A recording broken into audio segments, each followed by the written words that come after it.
To all my grade 11s, good day, everybody. And once again, your favorite uncle is with you.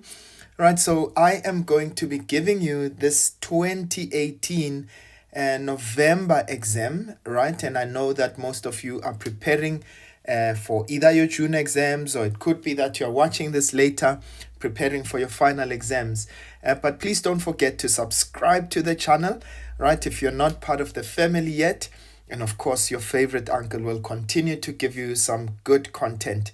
All right, let's get into this question paper and we'll take it one step at a time. All right, please, if you find that there are still gaps, you're more than welcome to contact us.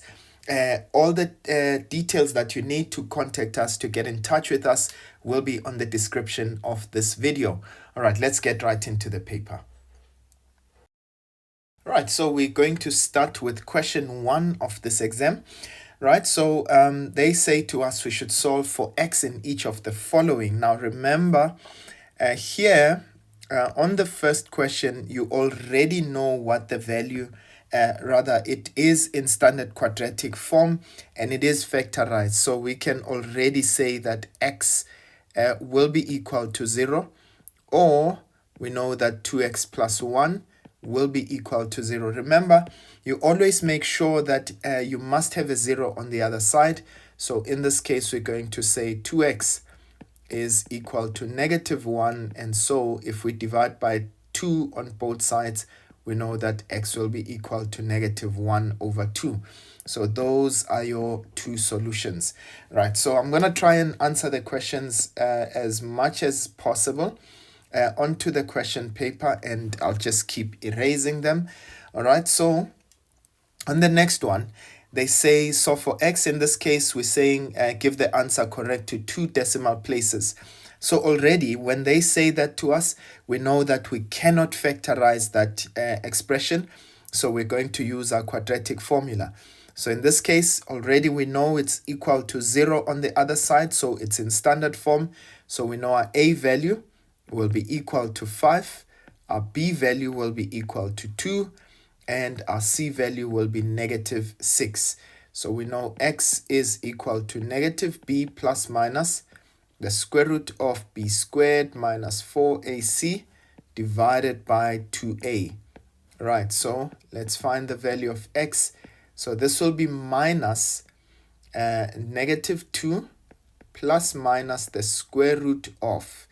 Right, now let's try and work that out. So this is going to be 2 squared, which is 4, right? Minus 4 times our a value is 5, and our c value is negative 6, right? And this is divided by 2 times 5. Okay, so now we can say, right, inside the square root we've got, so that's minus, that's negative 2 plus minus.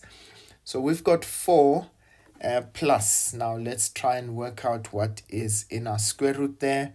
So we're going to have 4 plus. Now remember, negative times a negative will be a positive.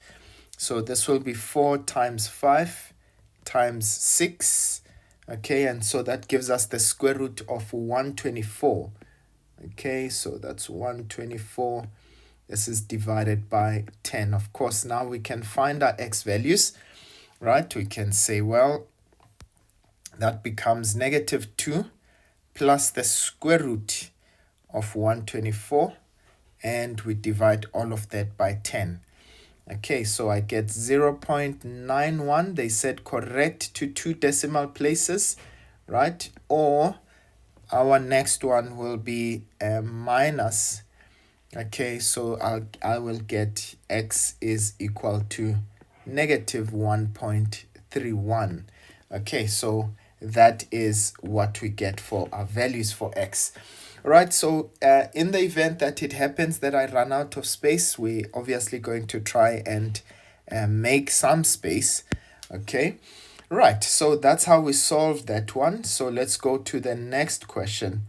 So they say to us, we've got 2x squared minus 2 greater than 3x. Now, those are inequalities. And please remember, the first thing we do in inequalities, we must put them into standard quadratic form first.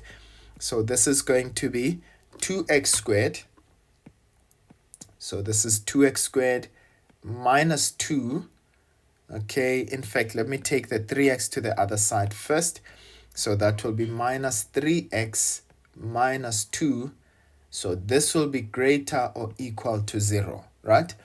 So note, I have not changed anything. So let's see if we can factorize this. I think we absolutely can. Greater than or equal to 0. So this will be 2x, right? And 1. This will be x and 2.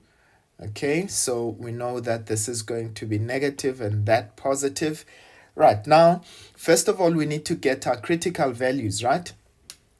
This is where this quadratic expression would be equal to x.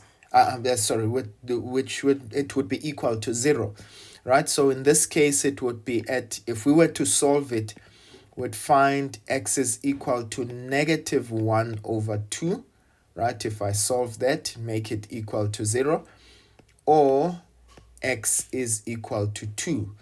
Now we draw a number line, ladies and gents, and you place the numbers obviously in the number line in ascending order. That's going to be minus 1 over 2, that's the smaller value, as well as 2. Now remember, what does this represent? It represents a parabola, right? So if you were to think of this parabola, if we were to draw it, it looks like that. It's a smiling parabola. So which means that before 1 over 2, our parabola is positive, right? Between negative 1 over 2 and 2, our parabola would be negative. And of course, after 2, then it becomes positive again, like you can see over there. Right, now, they wanted to know where is it greater than or equal to 0. So which means we are going to include our critical values, right, where we know that the graph is equal to 0. So where is the graph positive? It's positive over there, and it's positive over there. So we're going to say x is an element of negative infinity all the way to negative 1 over 2, and we include 1 over 2, right? And please remember the square brackets mean that we are including. So this is from negative infinity. Remember, graph continues all the way, right? And as well as from 2 all the way to positive infinity. We include 2, and infinity is always excluded. Another way of writing this can say x is less than or equal to negative 1 over 2, or x is greater than or equal to 2. And essentially, that is really how the cookie crumbles, ladies and gents. That's how we are going to solve for that. Now, on to the next question. Okay, so they are giving us there. Here's an expression on that has surds in it, right? But if you notice there, can you see that those surds are actually repeating, right? Now remember, when surds repeat, we can do something, and I'm going to write this at the bottom there, right? So in this case, I can say, well, okay, I'm just going to change color there, right? So let's let 2x, the square root, let the square root of 2x plus 5 equal to k. So wherever I see that expression, I'm going to put k. So this will be k minus 3 over k equal to negative 2. All right, so we can see that we've got an equation there, right? And we've got k as our lowest common denominator. So what we're going to do is multiply everything by k so that we remove this one at the denominator. So going to say, right, let's multiply everything by k here. But what I do on the left, I do on the right. Okay, so we're going to have k squared, right, minus 3. Remember, k times k over 3 over k rather. The k's cancel out, okay, and in this case this is equal to negative 2k, right? And putting it in quadratic form, that's plus 2k minus 3, right? And this would be equal to 0. And of course we can factorize.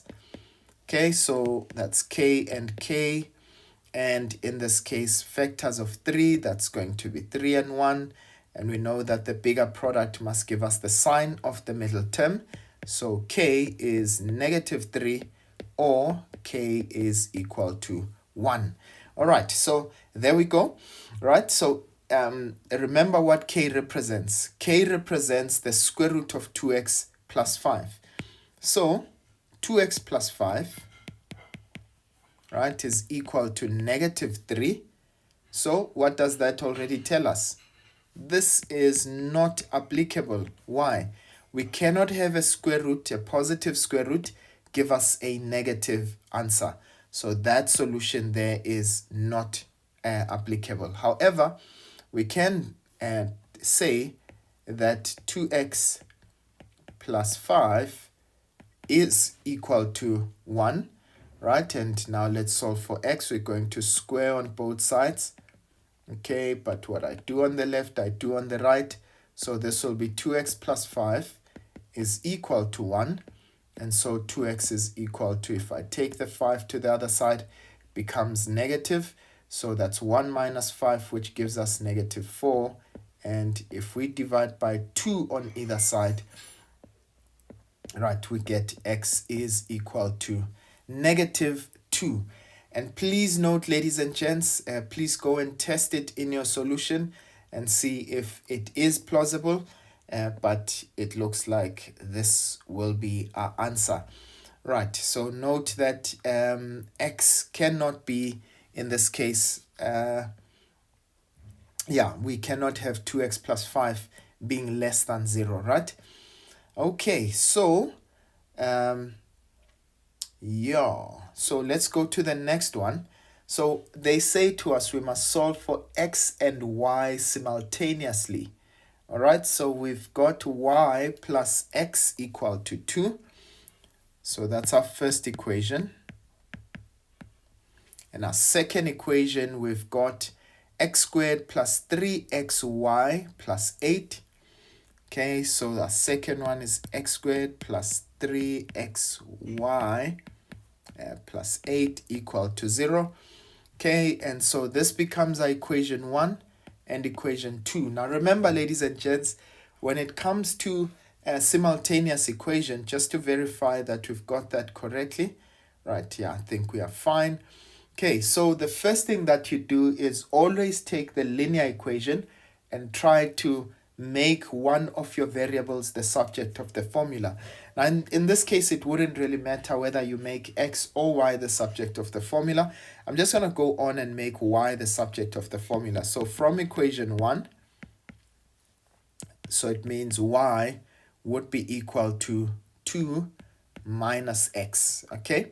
Right, so which means everywhere I see y, I'm going to substitute 2 minus x. So let's call that equation 3. So I'm going to substitute equation 3 into equation 1. Please make sure that you substitute it into the equation that it did not originate from, right? So this is going to be x squared plus 3x, y is 2 minus x, right? This is plus 8 equal to 0. So we've got x squared plus, so that's 3x times 2, which will give us 6x, minus 3x times negative x will give us minus 3x squared, and this is plus 8 equal to 0. Okay, we've got like terms there. X squared minus 3x squared gives us minus 2x squared plus 6x plus 8 equal to 0. Now note that we can actually divide by negative 2 in each term. So if I say negative 2 divided by negative 2, that will give me x squared. 6 divided by negative 2 gives me negative 3x. and 8 divided by -2 gives me -4. And this is equal to 0. And once again, we can factorize this and say we've got x and x, we've got 4 and 1, right? Okay, so that when we subtract them, we get 3. And so this will become -4, and this will be +1. So x is equal to 4, or x is -1. But remember, we still need to find the corresponding y values. So in this case, you remember that y is 2 minus x. So y will be 2 minus the x value, right, which is 4, or y will be 2 minus a -1, right? So in this case, this gives us -2, or y is equal to 3.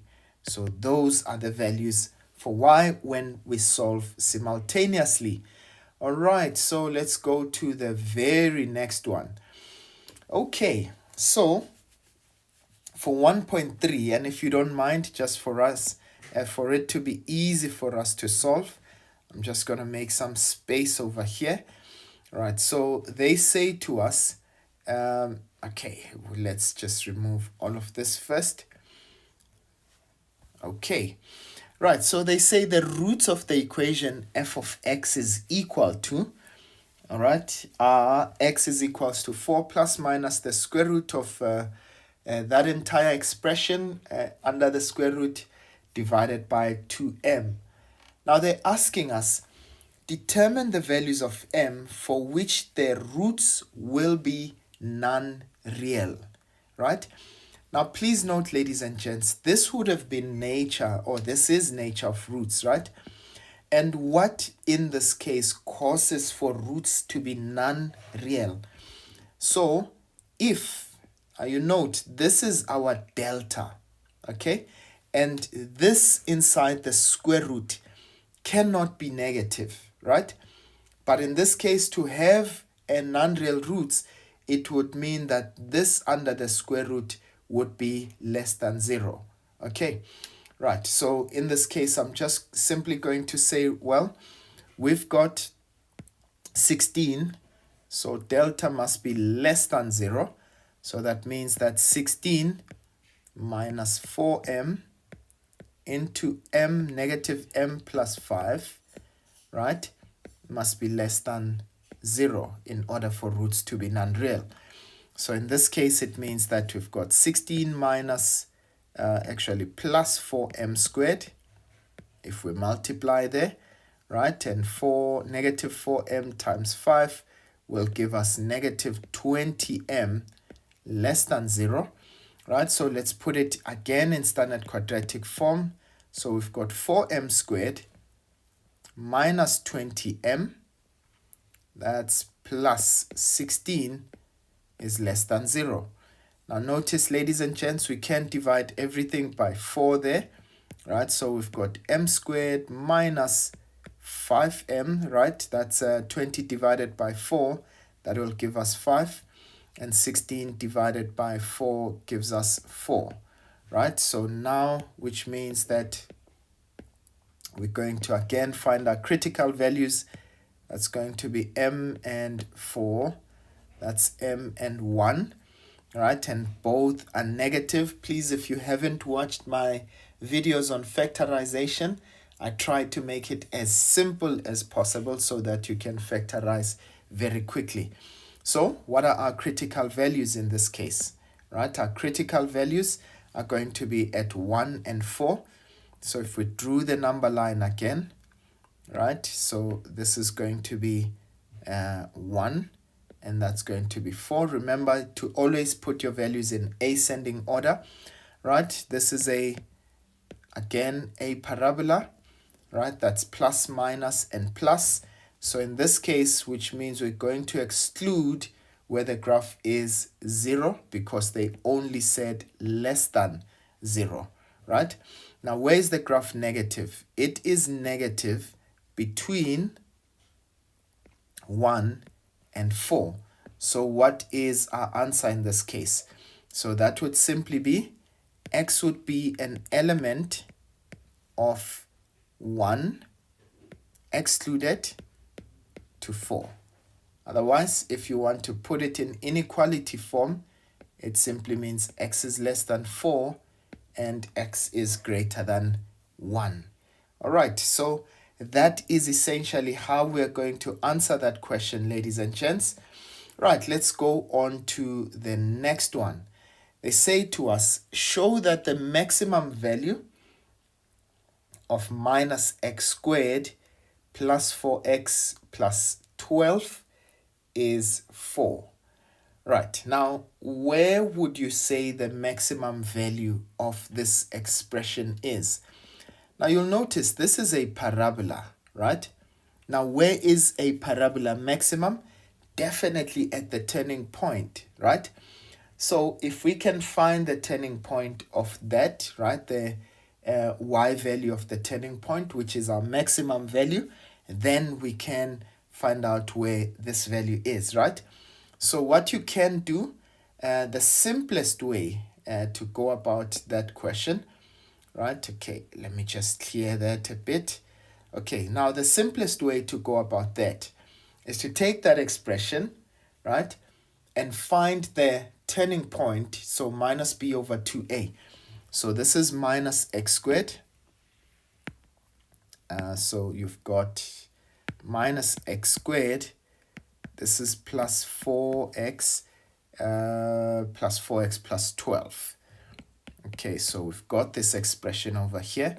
Right, I'm just going to remove all of this that is beneath so that we've got sufficient space. All right, so we've got all of that in this case. So I'm just going to say, right, so my a value is -1, my b value is 4, and my c value is 12. Right, I'm going to show you another way that you could do that by completing the square. Right, so in this case, what do you do? So the x value of the turning point, remember, is minus b over 2a. So that will be minus 4 divided by 2 times -1. So this will be -4 divided by -2, which will be 2. Now, what is our y value of the turning point, which is our maximum point? It will be minus 2 squared plus 4 times 2 plus 12. All right, so if I take all of that, that's going to be -4 plus 8, right, which is going to give us 4, plus 12, which will give us 16.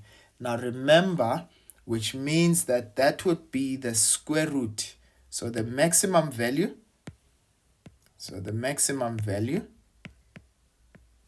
will be the square root of 16.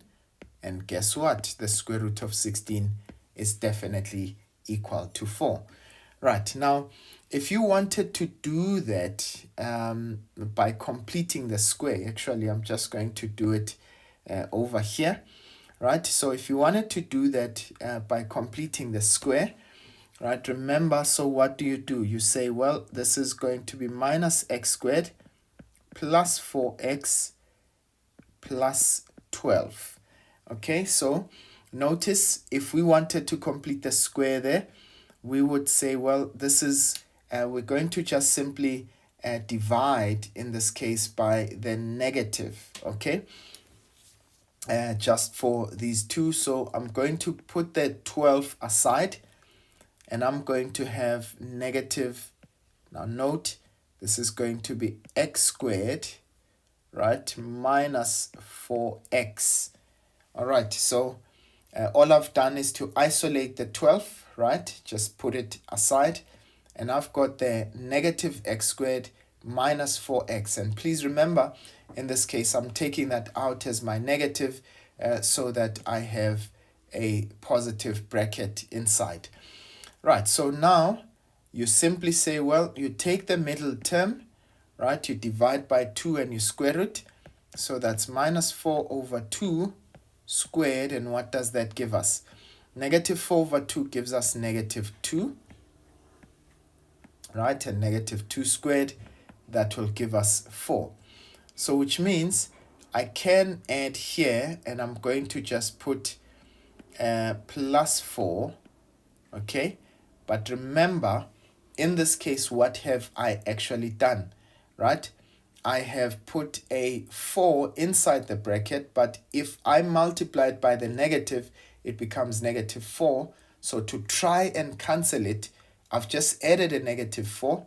So to cancel it, I'm going to put a positive 4 over there. Right, and now we can factorize this, and we're going to say, well, this is going to be x minus 2 squared, right, plus 16. And what this shows you is that, remember, these are the x values of your turning point. This is the x value of your turning point, and this is the y value of your turning point. And so you can take the square root of this value. In this case, that will give you 4. All right, and that is really how the cookie crumbles.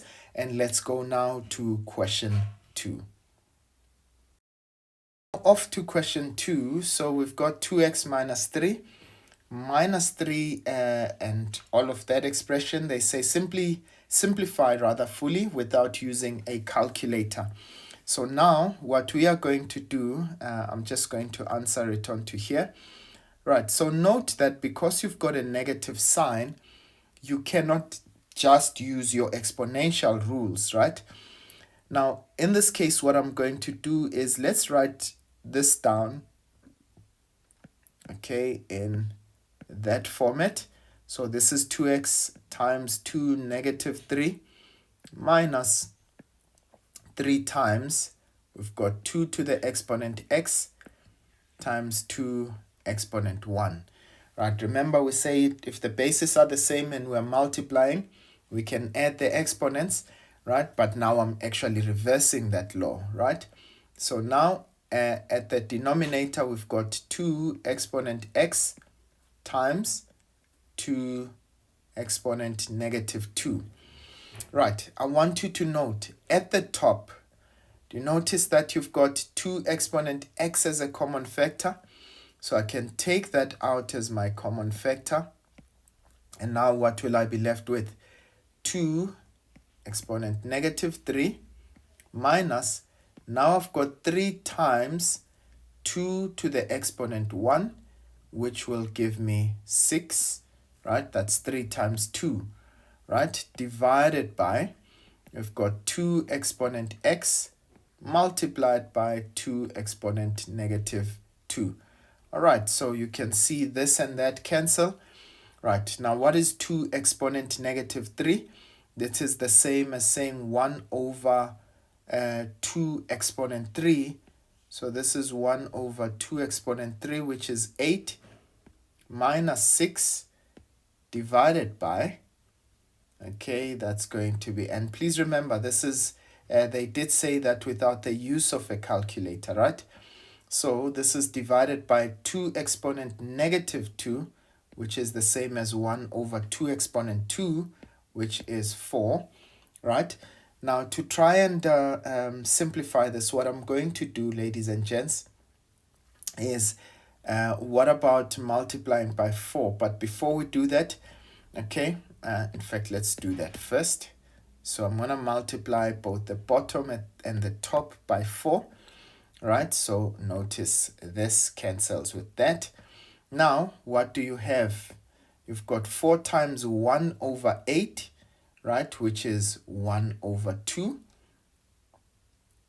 And you've got 4 times negative 6, right? So remember, in this case, that's going to give us 24, right? So that's 6 times 4, which will give us 24. All right, so this will be negative 24. So what's 24 minus 1 over 2? That's going to be 23 and 1 over 2. But of course, this will be negative. So this will be minus 23 and 1 over 2. All right, so that is really how the cookie crumbles. If you want to, you could have left your answer as minus 46 over 2. Actually not 46, rather 2 times 23, that would be 46 plus 1. So this would be minus 47 over 2. Okay, right, and that's how we are going to solve that exponential expression, right? So let's go on to the next one. Okay, and by the way, that was not the only way in which you can exclusively solve that. You could find other ways as well. Right, so we've got 2, they say solve for x, so we've got 2 minus 16 x to the exponent minus 3 over 2, which is equal to 0. Right, if we go to the other side, if we take the 2 to the other side, we've got 16 to the exponent minus 3 over 2, right? And this is equal to 2. Okay, so we've got negative 16 and we've got negative 2 when it goes to the other side.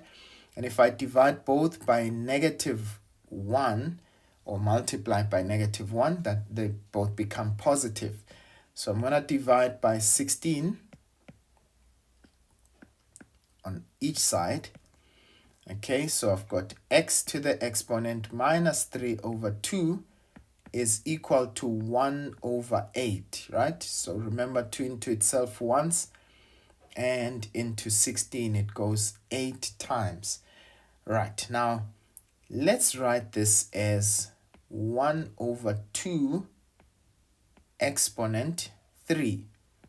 So what I'm going to do is I am going to multiply that exponent. So this is minus 2 over 3, right? Minus 3 over 2 rather. So let's multiply it by its inverse. So this is negative 2 over 3, right? So that cancels with that, that with that. Negative times a negative becomes positive. But now what I do on the left, I multiply it by negative 2 over 3. On the left, I must do the same on the right. So this is going to be, now note the 3 cancels out with the 3. So this will be 1 over 2 exponent negative 2. Now notice, ladies and gents, okay, if you write 1 over 2, this can also be 2 to the negative 1, right? Now negative 1 times negative 2 becomes positive 2. So this will be 2 squared, and so x will be equal to 4. All right, so that's how we are going to solve that one. Right, let's go to the very next one. Right, and so what they say to us there, we've got 4 to the exponent x, right? So we've got 4 exponent x plus 8 equal to 9 times 2 exponent x. Now remember that 4 exponent x, if I actually write it down as a base of 2, that becomes 2 squared to the exponent x, in which case I can now say 2 times x will be 2x. So this will be 2 to the exponent 2x plus 8 equal to 9 multiplied by 2 exponent x. All right, so we can let 2 exponent x equal to k, right? So let 2 to the exponent x equal to k. So this will be k squared. All right, so remember, so that will be k squared plus 8 equal to 9k. So if we put it in standard quadratic form, that's k squared plus 9k plus 8, actually minus 9k plus 8, and this will be equal to 0. All right, so let's factorize again. I hope you can see how factorization actually plays such a prominent role in in our geometry, right? I mean, not geometry, rather in our algebra. Yeah, so please make sure that you know factorization like you know yourself. So k is equals to 8 or k is equals to 1. Right, so remember what is k? That's 2 exponent x is equal to 8, right? But now let's make the basis to be the same. So remember 8 can be written as 2 exponent 3. 2 exponent x is equal to 1. But remember 1 is 2 to the exponent 0. Anything to the power 0 would be equal to 1. So therefore we know x is equal to 3 or x is equal to 0. And essentially, ladies and gents, that is truly how we are going to solve that question. Okay, right, so let's go to the next one.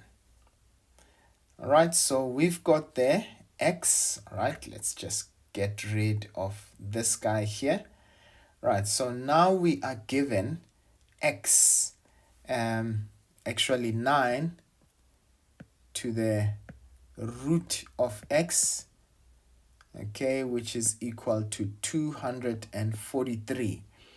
Right, now the best thing to do is let's try and make the basis to be the same if we can, right? So in this case, we're going to say, right, 9 to the raised to the exponent x is the same as 9 raised to the 1 over x, all right? So remember that we had a 1 here, and so this becomes the denominator in our fraction. Now this is equal to 243. Now let's change this. Now let's see. If we said 3 exponent 4, so 3 raised to the exponent 4, that gives us 81. So if I say there we've got it, right? So this becomes 3 exponent 5, okay, and this we can change to 3 squared times 1 over x, all right? So this will be 3 times, so that's 2 times 1 over x, that's 2 over x, and we've got 3 raised to the exponent 5. Ladies and gents, our bases are the same, so we can drop the exponents. So 2 over x is equal to 5. Right, now if we want to invert, so this is, remember this is 5 over 1. So we can say x over 2, right? But when I invert on the left-hand side, I have to invert on the right. So that's equal to 1 over 5. Okay, and of course we can multiply both sides by 2 to get rid of that. So x will be equal to 2 over 5. All right, and that is really how we are going to solve that question. All right, now the very last one. Okay, let's try and get rid of this. Right, so for the very last question, so on this section, they say to us, we've got, now note, that entire expression, they say simplify fully. So we've got the square root of p squared, okay, I'm going to leave it as is, p squared minus q squared multiplied by p plus q raised to the 5 over 2, and this is divided by p minus q raised to the exponent 1 over 2. They say p cannot be equal to q. All right, so in that case, what we need to do is let's start to deal with what is inside that square root. Okay, so please remember, you can see that we've got the difference of 2 squares, right? So that means that inside that square root, now please note,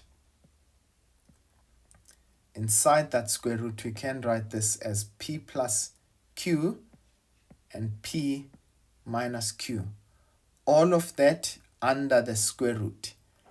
But remember, the square root is simply the same as taking all of that and raising it to the exponent 1 over 2. And now remember the laws of exponents, that if I've got a times b raised to the exponent n, that will be a to the n times b raised to the exponent n. So we're going to do that there, right? So this is multiplied by p plus q raised to the exponent 5 over 2 divided by p minus q raised to the 1 over 2. Now, ladies and gents, note I am going to have p plus q to the exponent 1 over 2 multiplied by p minus q raised to the exponent 1 over 2. This is multiplied by p plus q raised to the 5 over 2. And this is divided by p minus q raised to the exponent 1 over 2. I'm sure you can see how this and that will cancel, right? And the p plus q, right, you've got raised to the half. Now the bases are the same, right? What do? We add the exponents. So we're going to have 1 over 2 plus 5 over 2, which will give us 6 over 2. So we're going to have p plus q, right, raised to the exponent 1 over 2 plus 5 over 2, which gives us 6 over 2, which is 3. So our final answer will be p plus q raised to the exponent 3. Okay, right. So ladies and gents, I won't necessarily bother expanding that. That is truly where we are going to leave this question over here. Right, so now we are going to move on to question 3.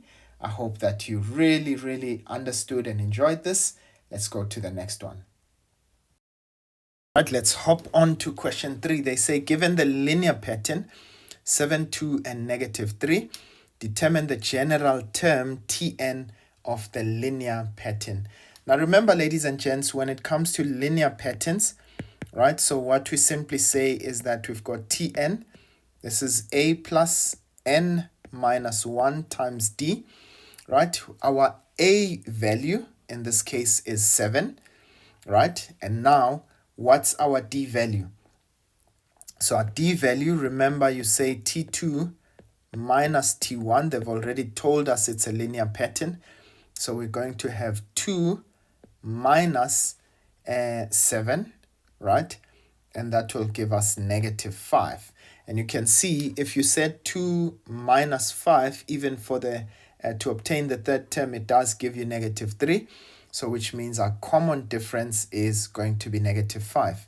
So to write down the general formula or the general term, in this case will be a, which is going to be 7, right, plus n minus 1 multiplied by negative 5. So we're going to say multiply that. So let's just put it as plus a negative 5 times n minus 1. Okay, so we're going to have 7 minus 5n plus 5. And so this gives us 7 plus 5 gives us 12 rather. So that's 12 minus 5n. That is the general term of our sequence, 12 minus 5n. Right, now let's go to the next question. They say, calculate the value of T20. Right, so now that we've got our general term, so T20 will simply be 12 minus 5 times our n value is 20. So this will be, let's do that quickly. So that's 12 minus 5 times 20.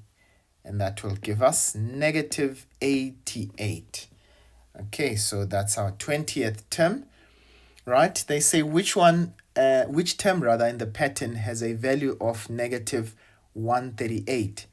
Okay, I'm still going to take my general term. Okay, so 3.1.3. Okay, apologies, that was 3.1.2, right? So which means I'm looking for Tn, which is 12. Okay, apologies, my pen is just misbehaving a bit. So 12 minus 5n gives me a value of minus 138. All right, so you've got negative 5n, right? If I take the 12 to the other side, it becomes negative. So you've got 138, right? Plus that 12, so that will give us negative 150. Okay, so now we divide both sides by negative 5. Okay, and so our n value, right, so you've got 150, right, divide by 5, and so that will give us 30, I believe. All right, so that is our 30th term. That means our 30th term is equal to 138. And nothing wrong, ladies and gents, if you wanted to go back to the standard formula as is, but because we've already proven that it is equal to that, our end term is that we can use it throughout. So they say for 3.2, we've got 6 and 2x plus 1 and 3x minus 3 are the first three terms of a linear pattern. Now, please note, they say it is a linear pattern. Right, now, so which means it's defined by a common difference, right? So here are my, so this is 3.2. Okay, so this is going to give us, so the first term of the sequence was 6. The second one is 2x plus 1. And the third one is 3x minus 3. Right, so let's just make sure that is correct. Yes, it is. And they want us to find the value of x. So remember, the common difference is t2 minus t1. So that means that I'm going to take my term 2, that's 2x plus 1, minus term 1, which is 6, positive 6. So this is going to give us 2x minus 5. That's our common difference. But remember, we can also find the common difference by taking t3 minus t2. So this is going to be 3x minus 3 minus, now please note that you put this in brackets, that's 2x plus 1. And so what this gives us is 3x minus 3 minus 2x minus 1. And so what does that give us? That will be 3x minus 2x will give me x. Negative 3 minus 1 will give me minus 4. And again, that's an expression for d. So let's call this equation 1. Let's call this equation 2. But what do we note? Equation 1 is equal to equation 2 because both of them are expressions of d. And so that means that 2x minus 5 will be equal to x minus 4.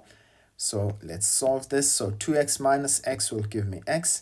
If I take this to the other side, negative 4 plus 5 will give me 1. So x will be equal to 1. And essentially, that is how we end this question, ladies and gents. Let's look at the next one. Let's hop on to question 4. So we are given there the quadratic pattern for P, 11, Q, and 22 has a constant second difference of 1. They say show that P is equal to 7 and Q is equal to 6. Now, remember, ladies and gents, so if I'm going to write this again, so that's 4, that's P, that's 11, that's Q, and that is 22. Now, note in this case, so which means for my first difference, I'm going to take P term 2 minus term 1. So this will be p minus 4. And for my second term of the first difference, that will be term 3 minus term 2, that is 11 minus p. And of course, for my next term, that will be q minus 11. And for the last one, well, that is here. For my fourth term, that will be 22 minus q, that is term 4 minus term 3. Right, but we know that the second difference is equal to 1, right? So which means if I take term 2 minus term 1 of my first difference, right, that will be equal to 1.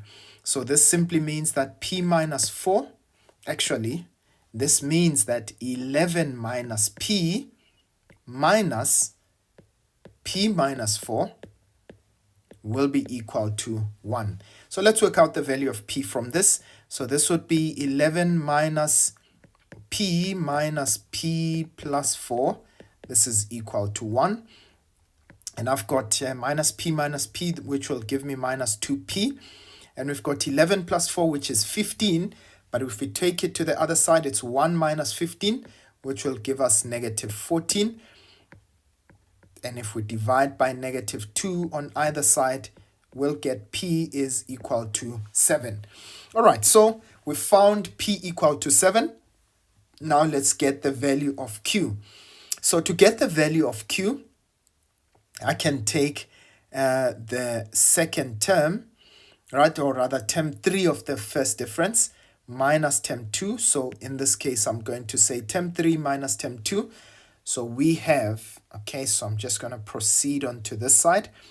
I've got q minus 11 minus 11 minus p. This is equal to 1 yet again, right? So remember that's our second difference, which is equal to 1. So we've got q minus 11 minus 11, right, plus p is equal to 1, but we already know that p is equal to 7. So therefore q would be minus 22 if I take that to the other side, okay, plus the 7. So this would be 22, right? Remember, these two, when I take them to the other side, they become positive. That's plus 1. That's going to be minus 7, right? So this is going to be 23 minus 7, and this definitely does give me 16. So q is equal to 16. Right, so ladies and gents, let's go on to the next one. They say determine the general term of the quadratic sequence. All right, I don't have a lot of space here. You've already seen how I have answered these two questions. So I'm going to try and create some space here. Right, so now we want the general term of the sequence. So we can rewrite the sequence as 4. Our p-value is 7. We've got 11. We've got 16 for q and 22. So remember, so what this means is that if I take my first difference, 7 minus 4 will give me 3. 11 minus 7 would give me 4. That would give me 5. That would give me 6. And you can see that my second difference does definitely give me a constant value, which is 1. So we know that to find the sum, or rather the Tn, the general term, so we say 2a is equal to the second difference, which is equal to 1. So this is going to be, so this guy is 2a, this guy here is 3a plus b, and this guy here is a plus b plus c. Right, so 2a is equal to 1, so therefore it means that a is equal to 1 over 2. So to get the value of b, we're going to say, well, 3a plus b, this is equal to 3, right? This is the first difference, the first term of the first difference. So 3 times 1 over 2, which is a, plus b is equal to 3. So therefore it means that b will be 3 minus 3 over 2. Remember, 3 times 1 over 2 will give me 3 over 2. So if we say 3 minus 3 over 2, that will give me another 3 over 2. So we've got the B value. And what about C? So we know that A plus B plus C will be equal to the first term of our sequence. So that will be equal to 4. But we know our A value is 1 over 2. We know B is 3 over 2. And C is equal to 4. So if we take that 1 over 2 plus 3 over 2, that will give us 2. And in this case, 4 minus 2. So the value of C will be equal to 2. So then it means the nth term of our sequence will actually become, so let's write down the nth term. So Tn will be equal to 1 over 2 n squared plus 3 over 2 n. This is plus 2. All right, so we've answered that question. Right, we go on to the next one. They say determine the value of n if Tn is equal to 232. So now for 4.3, ladies and gents, we are simply going to say, well, we know Tn is equal to 232. So that means half n squared plus 3 over 2n, right? And this is plus 2 is equal to 232. So let's get it into standard quadratic form. So this is going to be a half n squared plus 3 over 2n. If I take the 232 to the other side, it becomes negative. So it's 2 minus 232, which will give us minus 230. And so this will be equal to 0. Now what we can do is multiply by we can multiply by 2 rather throughout, our lowest common denominator in this case. So that's going to be multiplied by 2. This will give us n squared plus 3n. That's minus 460. So multiply everything by 2. So we can factorize this. Okay, and this will be n and n. Right, what are the factors of 460 such that when I subtract them will give me 3, right? Okay, let's just check them out. So if I said 460 and I divide that by let's say 20, let's see, yeah, that gives me 23. So this would be 23, and 23 minus 20 would definitely give me 3. So this would be, so that means that 23 is positive and that negative. So n is equal to negative 23, or n is equal to 20. Now if you look at this, ladies and gents, so that means that our this value is not applicable. And why is that? Or you can just simply say n is not equal to 23, negative 23. Remember, it must be natural numbers because you're dealing with, the number of terms, right? So therefore, it means that you cannot have that negative. So n is equal to 20. Right, so we got the value of n for that. And then the last question on this particular section, they say if the sum of two consecutive terms in the pattern is 1, 2 to 7, calculate the difference between these two terms. Right, now ladies and gents, I'm going to just try and remove everything on this side. Okay, so we have explored it. Right, we knew how to get the value of A, B, and C. Right, now we're looking for the sum of the terms, right? So two consecutive terms, so which means if we were to look at them, we're looking for n as well as n plus 1, right? So if we take rather Tn and Tn plus 1, or if you want to, you could have said Tn minus 1 and Tn, right? But we know the sum of those two terms will give us, in this case, 1, 2 to 7. So now let's take Tn. So we know that Tn is, we said this is a half n squared, okay, plus 3 over 2 n, that is n. Okay, I'm not sure why I'm putting this in brackets, right? So this is plus 2, okay, plus, now, which means on the next one, I'm going to put n plus 1 everywhere there is n on this formula. So this is going to be n plus 1 squared plus 3 over 2 times n plus 1 plus 2. And if we take that sum, that should give us, we said 1227. All right, now, ladies and gents, let's try and work this out, okay? I think in the interest of trying to, let's try and, just multiply everything by 2. But before I do that, I'm just going to add all my constant terms. So I've got a half n squared plus 3 over 2n. Okay, I've got 2 plus 2 here, which will be 4, right? And I'll say minus the 1227. Okay, so let's see. Let's say 1227. Actually, that's negative 1227 plus 4. So that gives us negative 1223.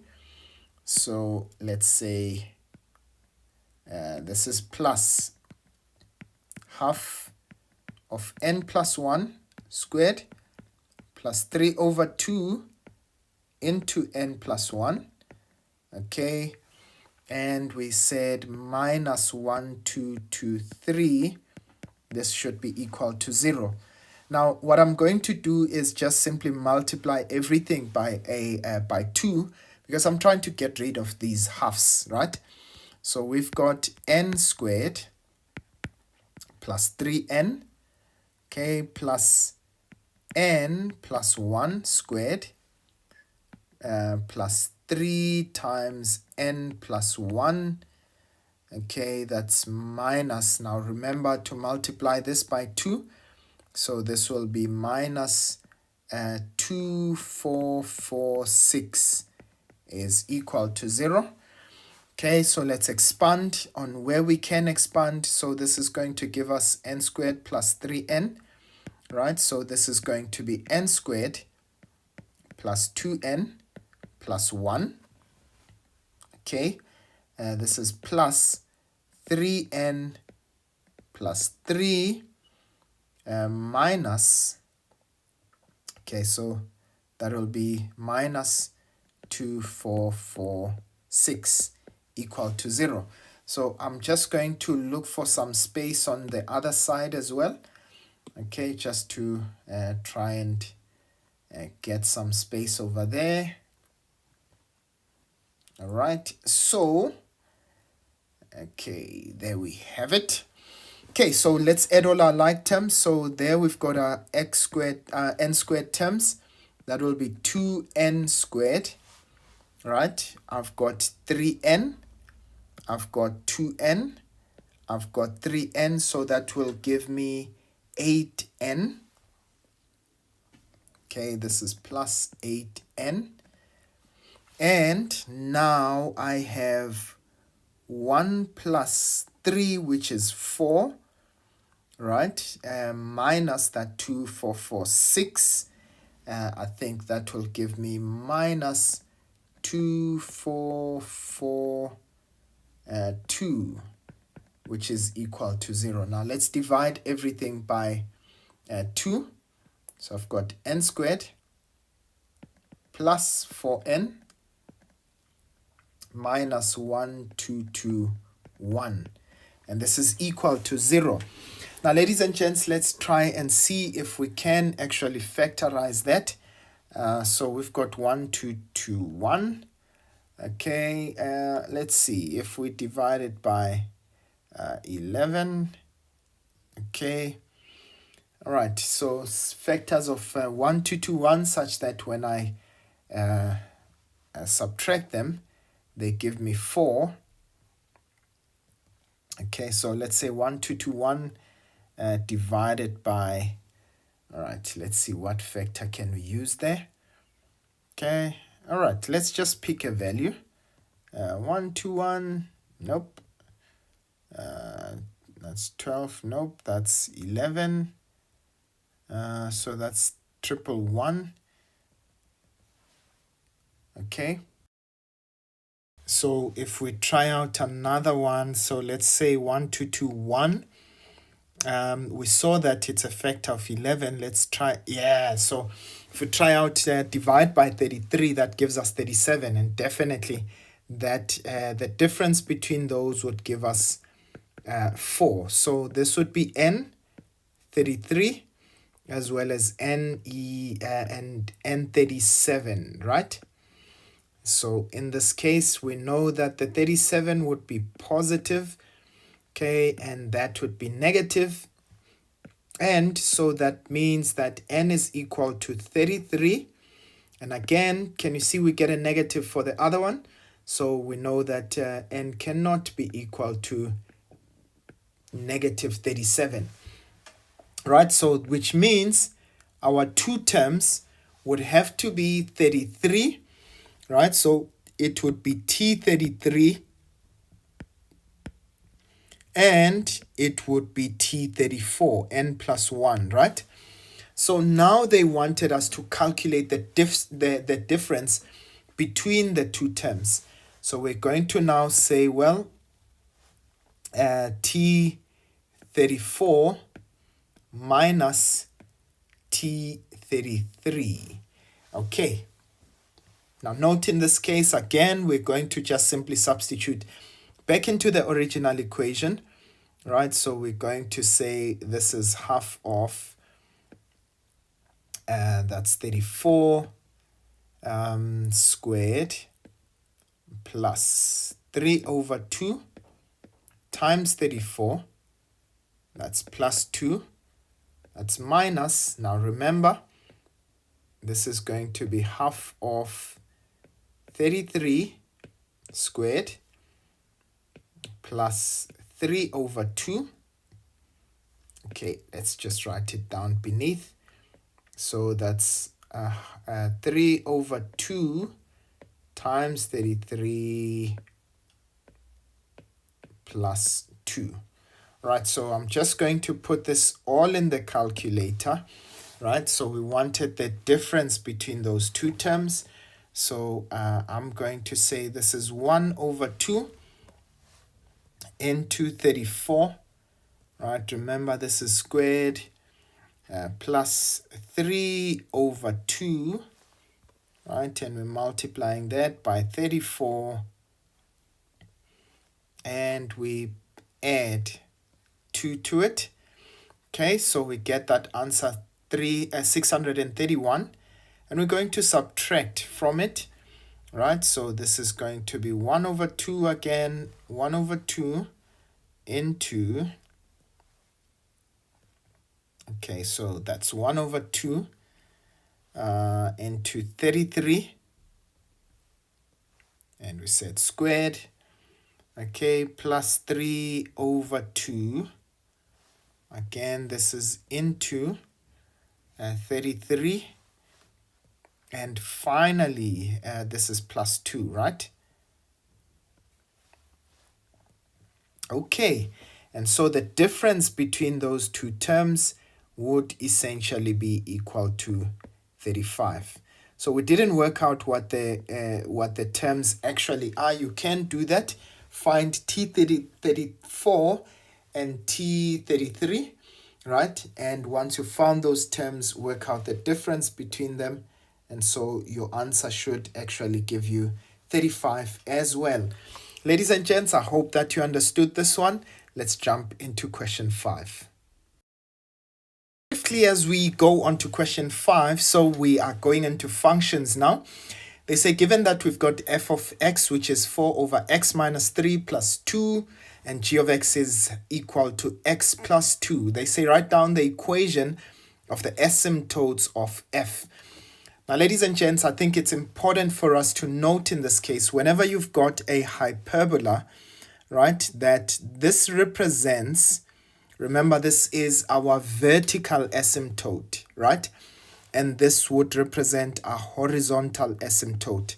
Of course, we're going to get an opportunity to draw this hyperbola, but the first one, so the first asymptote is at x is equal to 3, right? And another asymptote is y is equal to 2. Right, so those are our asymptotes there. They say define, or rather determine, the x-intercept of f. So we know at the x-intercept, this is where y is equal to 0. So we know that here f of x would be equal to 0 for the graph of f. Now let's do this over here. Right, so we're going to have 4 over x minus 3 plus 2 is equal to 0, right? So let's try and solve this. So we're going to multiply by x minus 3, or if we can, let's take 4 over x minus 3 equal to negative 2, and we can cross multiply. So we've got that there. So negative 2 into x minus 3 will be equal to 4. And if we solve it, we've got, so we're going to divide by negative 2 on either side. Okay, that cancels with that. So we've got x minus 3, and I'm sorry for the mess, guys. So we've got x minus 3 would be equal to negative 2. And so if I take that, so x will be equal to 1. All right, so in this case, it means the x-intercept of f, that will be at 1 and 0. Okay, right, and then they say the y-intercept of f, right? Again, what do we do in that case? We are simply going to make x equal to 0, right? So we take the equation of f of 0, right? Everywhere we see x, we are just simply going to put 0. So this is going to be 0 minus 3 plus 2. So note in this case, you've got 4 divided by negative 3. That's minus 4 over 3 plus 2. This is just me being lazy. That's negative 4 over 3. Okay, so that's 4 over 3 plus 2. Okay, so we get 2 over 3 there. Okay, so we know that the y-intercept for this graph will be where x is 0 and y is 2 over 3. Right, ladies and gents, and so they say to us, let's sketch the graph of f and g. We will come back to the graph of g in just a little while, right? So I'm going to try and draw it over there, right, without necessarily taking too much space. Now let's start with our asymptotes. So you remember we had horizontal and vertical asymptotes. So we've got x is equal to 3, right? So let's say this is going to be our x is equal to 3 line.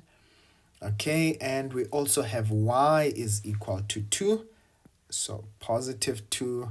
So this is going to be our y is equal to 2 line.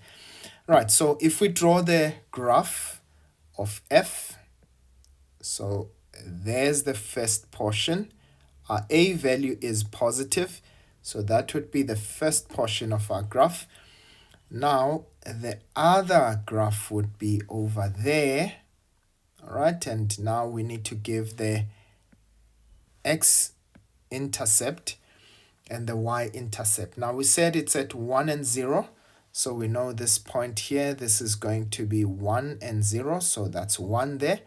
And the y-intercept is at 2 over 3, so this value here is 2 over 3, and where x is 0 and y is 2 over 3, right? Okay, so now that is the graph of f, and please remember to label your axes. So my axes, so this is my x-axis, and these are my y-axis. All right, so that we know which ones we are dealing with. And in this case, this is going to be the line y is equal to 2. And this will be the line x is equal to 3. Right, now let's go on to the graph of G now.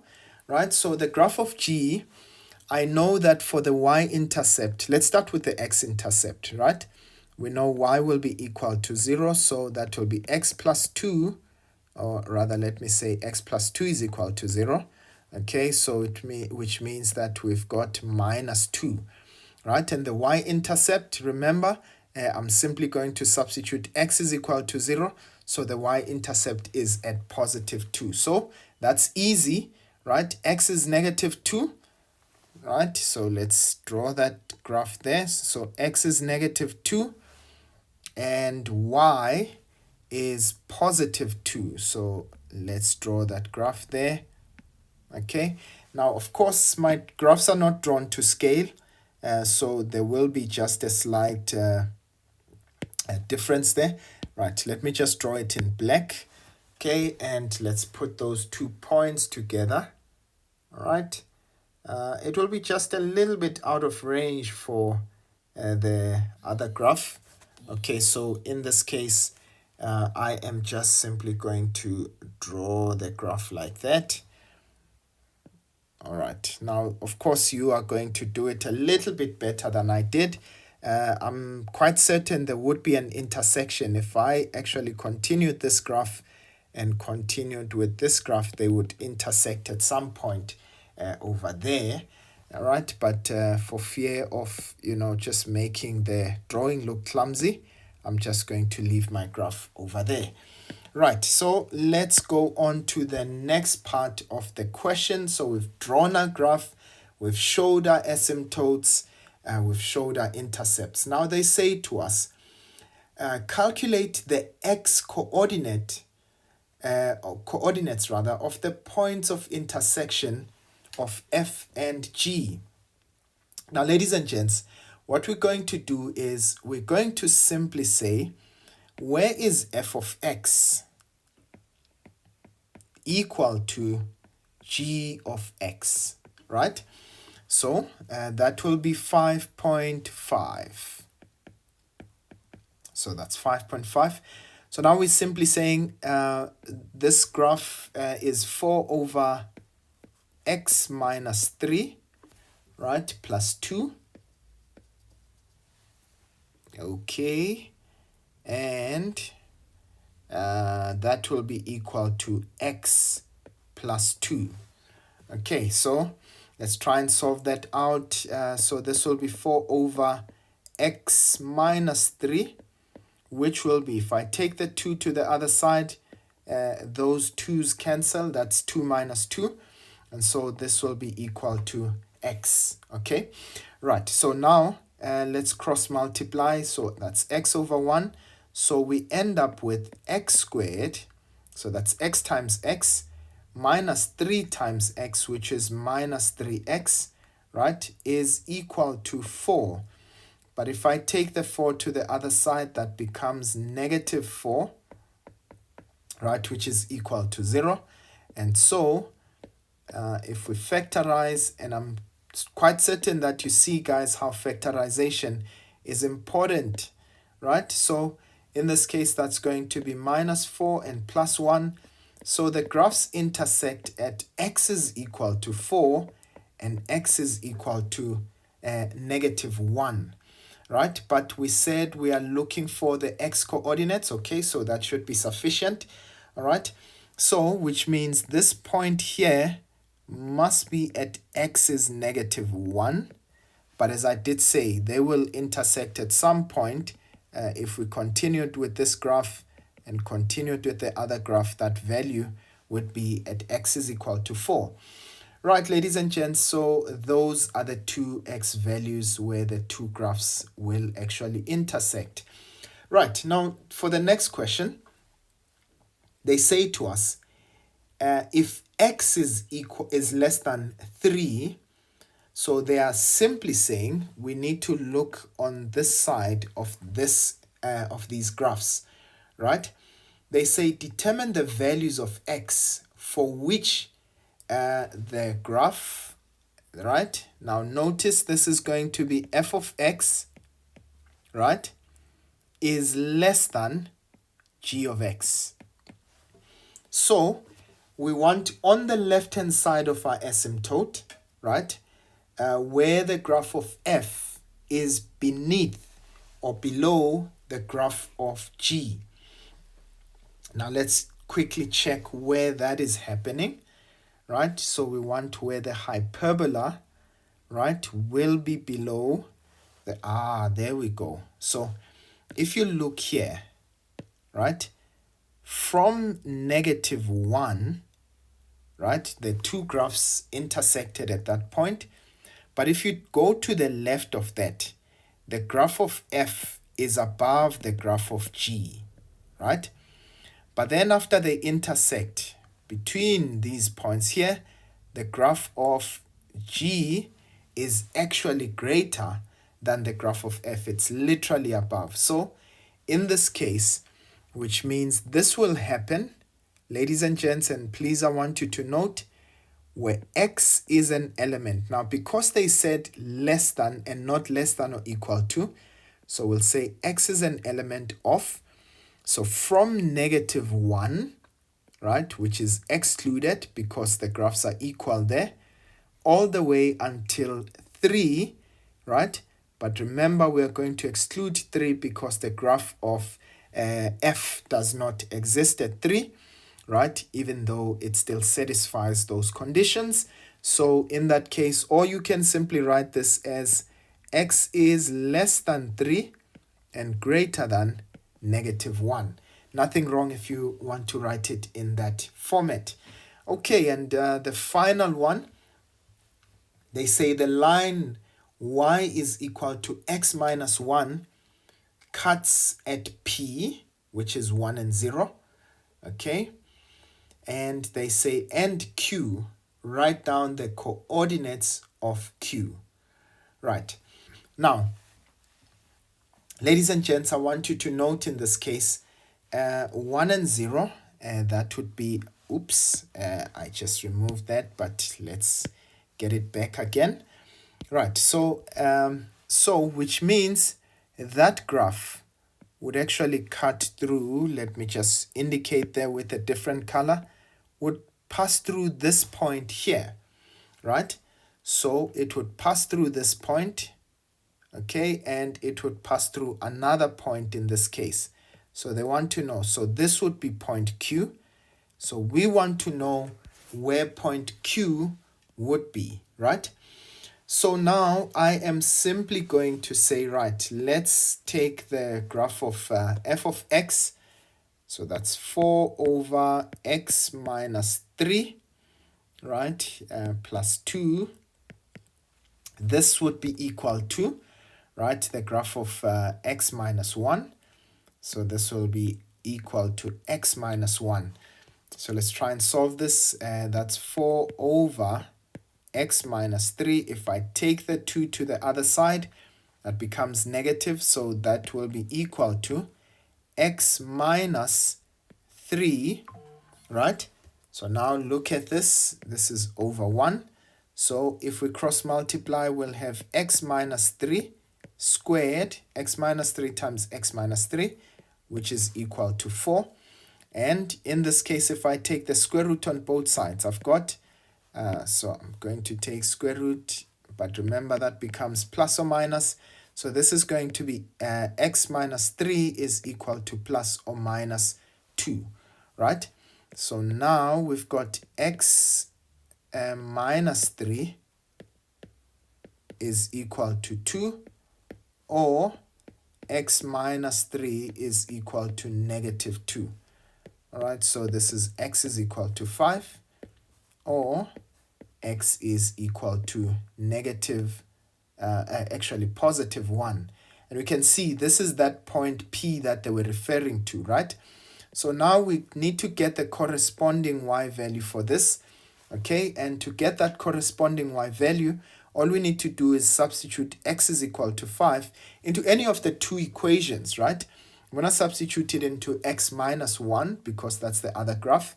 So this will be y is equal to x is 5 minus 1. So that will be equal to 4.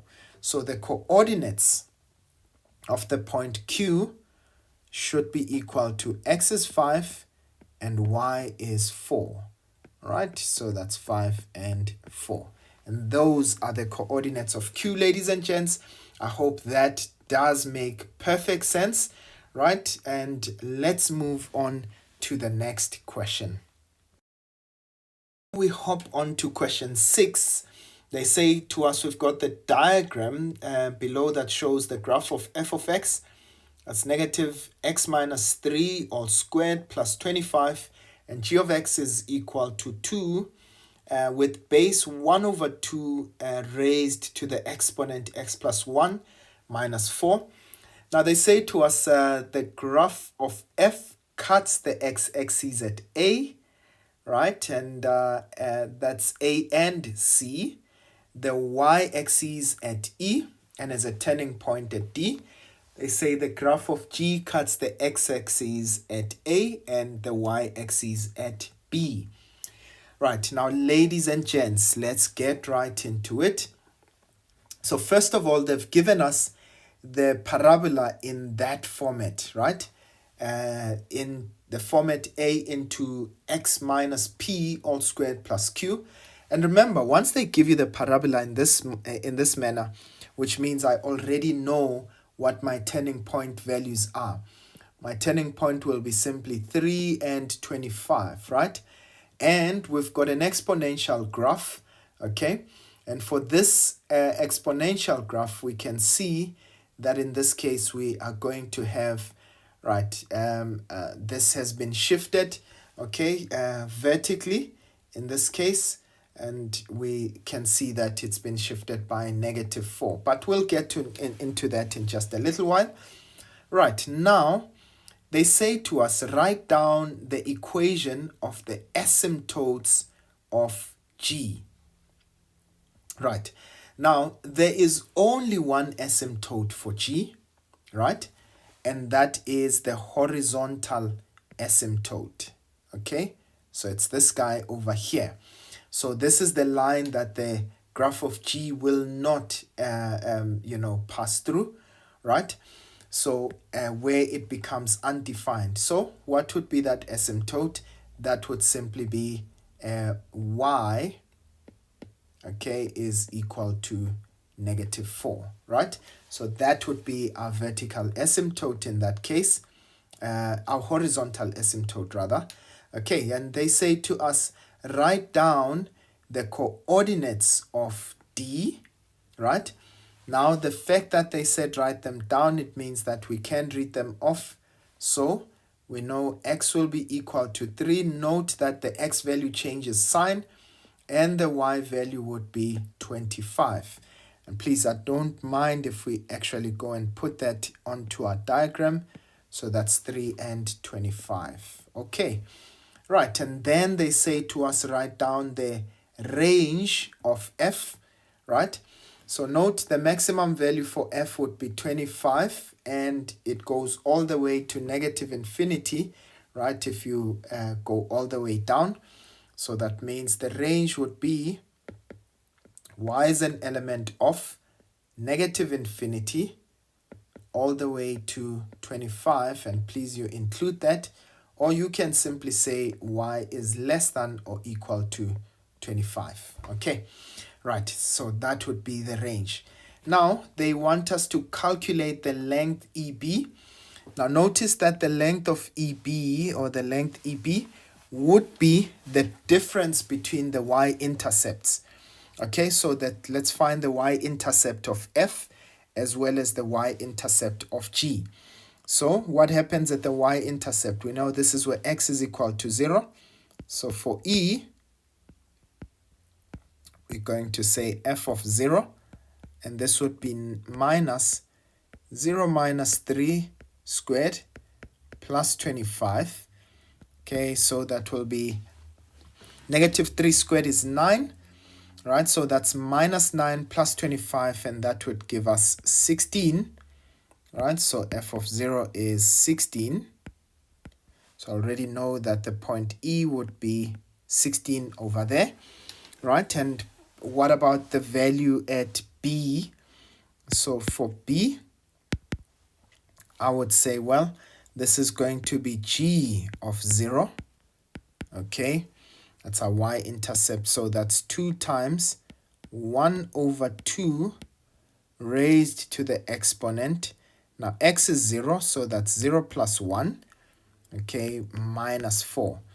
Now, ladies and gents, this is simply going to be 2 into 1 over 2 raised to the exponent 1, so that's 2 times 1 over 2, which gives me 1, and 1 minus 4 would give me negative 3, right? So, which means at B, we've got negative 3 there, all right? And now, ladies and gents, note, we're looking for the distance EB, so the distance EB would be equal to, we said that's going to be f of 0 minus g of 0, and in this case we found that to be 16 minus a negative 3, ladies and gents, and so that would be 16 plus 3, which will be 19 units. Okay, right, so I hope that makes sense. Now they say to us, determine the values of x for which f is decreasing. Now notice, ladies and gents, where is f decreasing? Right, so notice from D, f starts decreasing, okay? So for which values of x is it decreasing? My x value at D is 3, right? So from 3 all the way to infinity, my graph of f is a decreasing function, right? It's going down, right? So in this case, I am going to say, well, x is an element of 3, right? And 3 would be excluded. Remember, 3, that's the turning point, so that's 3 to infinity, right? Or you can say x is greater than 3, okay? For any value of x that is greater than 3, we are actually going to have a decreasing function. Right, and then they say calculate the average gradient between A and B. So, the point A, that is our x-intercept, and the point B, we already know the coordinates of the point B, that's 0 and negative 3. Right, now let's find the coordinates of A. So for A, we know that the graph of both G and the graph of F, right, are both 0 there, or rather the y value is equal to 0. Okay, so let's find that value there. Maybe let's use the graph of G. Okay, so just for a change there, so that's going to be Gx is equal to 0. So we've got 2 times 1 over 2 raised to the exponent x plus 1, right, minus 4 is equal to 0. Now if I take the 4 to the other side, so I've got 2 times 1 over 2x plus 1, right, is equal to 4, but I can divide by 2 on either side. Okay, so I've got 1 over 2 x plus 1 equal to 2. Now, ladies and gents, what I can do to make the bases to be the same, remember that 1 over 2 is the same as 2 to the raised to the exponent minus 1. So that's 2 minus 1 into x plus 1 is equal to 2 to the exponent 1. And now my bases are the same, right? So we can say this is 2 to the exponent minus x minus 1 is equal to 2 raised to the exponent 1. And now my bases are the same. We can drop down the exponent. So that's minus x minus 1, which is equal to 1. So negative x is equal to 2, and so x is negative 2. So I know that my y value, or rather my coordinates of A, are negative 2 and 0. Now they said to us we must calculate the average gradient. And by the way, nothing wrong if you decided to find the value of, you made f of x equal to 0, right? You would have been able to find those values. And you'll see you would have gotten two values, but you can also use the value of c, right? So now I'm looking for the average gradient, ladies and gents. Now note, in this case, the average gradient, okay, would be yb minus ya over xb minus xa. So note in this case, our y value for b is negative 3, right? Our y value for a is 0, right? Divided by our x value for b is 0, and our x value for a is negative 2. All right, so what do we get there? That's going to be negative 3 at the top, and this is 0 plus 2 at the bottom. So that's negative 3 over 2. That's our average gradient. Okay, right. So that is how we get the average gradient between 2 points. And so that will be equal to negative 3 over 2. Right, I hope we got that. Now, on the next one, they say graph T is obtained by reflecting G about the x-axis, right? Now notice, if I want to reflect a graph about the x-axis, I am going to change my y, the sign of my y, right? So, if you don't mind, ladies and gents, I am now going to just remove all of this, right? So I'm going to, so remember, we're looking at the graph of G, right? And we're saying, let's change the graph, the value for y. Okay, so that would mean that, what did they say? It's t. So t of x, okay, is equal to minus g of x. Right? So I'm changing the sign for y. So that would mean it's going to be minus, right? If you multiply into that equation, so that's 2 into 1 over 2 x plus 1, right, minus 4. Now, if you multiply into that equation, what do you end up with? Okay, I end up with negative 2 into 1 over, okay, let me just write it nicely. So t of x, or tx, is minus 2 into 1 over 2 x plus 1, right? This is plus 4.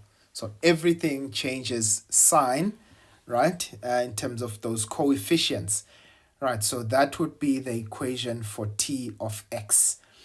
Right, now they say to us, if p of x, or px, is equal to f of x plus 2, write down the coordinates of the turning point of P. Now remember, what were our turning points? Our turning points were 3 and 25, right? Now, if I take the graph of f of x and I shift it up, so I'm taking it upwards, right, by 2 units. So which means horizontally it remains where it is, right? So its horizontal value is still 3, but vertically, now my graph would be shifted by 2 units upwards, So that means that it's going to be plus 2 to my y value of the turning point. So my turning point would now be at 3 and 27. So I hope that you understood that, ladies and gents. So what they're simply saying, P of x is simply we are taking the graph of f, the parabola, and we are taking it up by 2 units. All right, now the last question here. Okay, I'm just going to remove this, okay, for my average gradient. So they say to us, determine the values of k for which the straight line y is equal to 2x plus k will be a tangent to f, right? Now, so we are looking, so remember, what is a tangent? It means that the tangent would be a line that the graph touches only once, right? So in this case, it means that I am going to equate the graph of f of x with that line y is equal to 2x plus k. So let's do that first, right? So which means f of x, which is going to be, what's our graph of f? That's minus x minus 3 squared plus 25. So which means minus x minus 3 all squared plus 25 is equal to 2x plus k. So let's try and just write this much more nicer. In this case, this is going to be minus x squared minus 6x plus 9, okay, plus 25, okay, minus 2x minus k. This is equal to 0, right? So this is simply going to give us, okay, so that's negative x squared plus 6x minus 9 plus 25, as we said, minus 2x minus k equal to 0. Let's simplify this. That's negative x squared. So we've got 6x minus 2x, which will give us 4x. We've got negative 9 plus 25, okay, which will give us 16 minus k is equal to 0. Now, ladies and gents, what do we do when those two, when it is a tangent? It means that for this formula, we will have the discriminant, so which means roots will be equal. So that's equal roots, right? There's only one point of intersection between the two, so which means that our delta should be equal to 0. Now, let's work out. So A is negative 1, right? B is 4, and C is 16 minus k, right?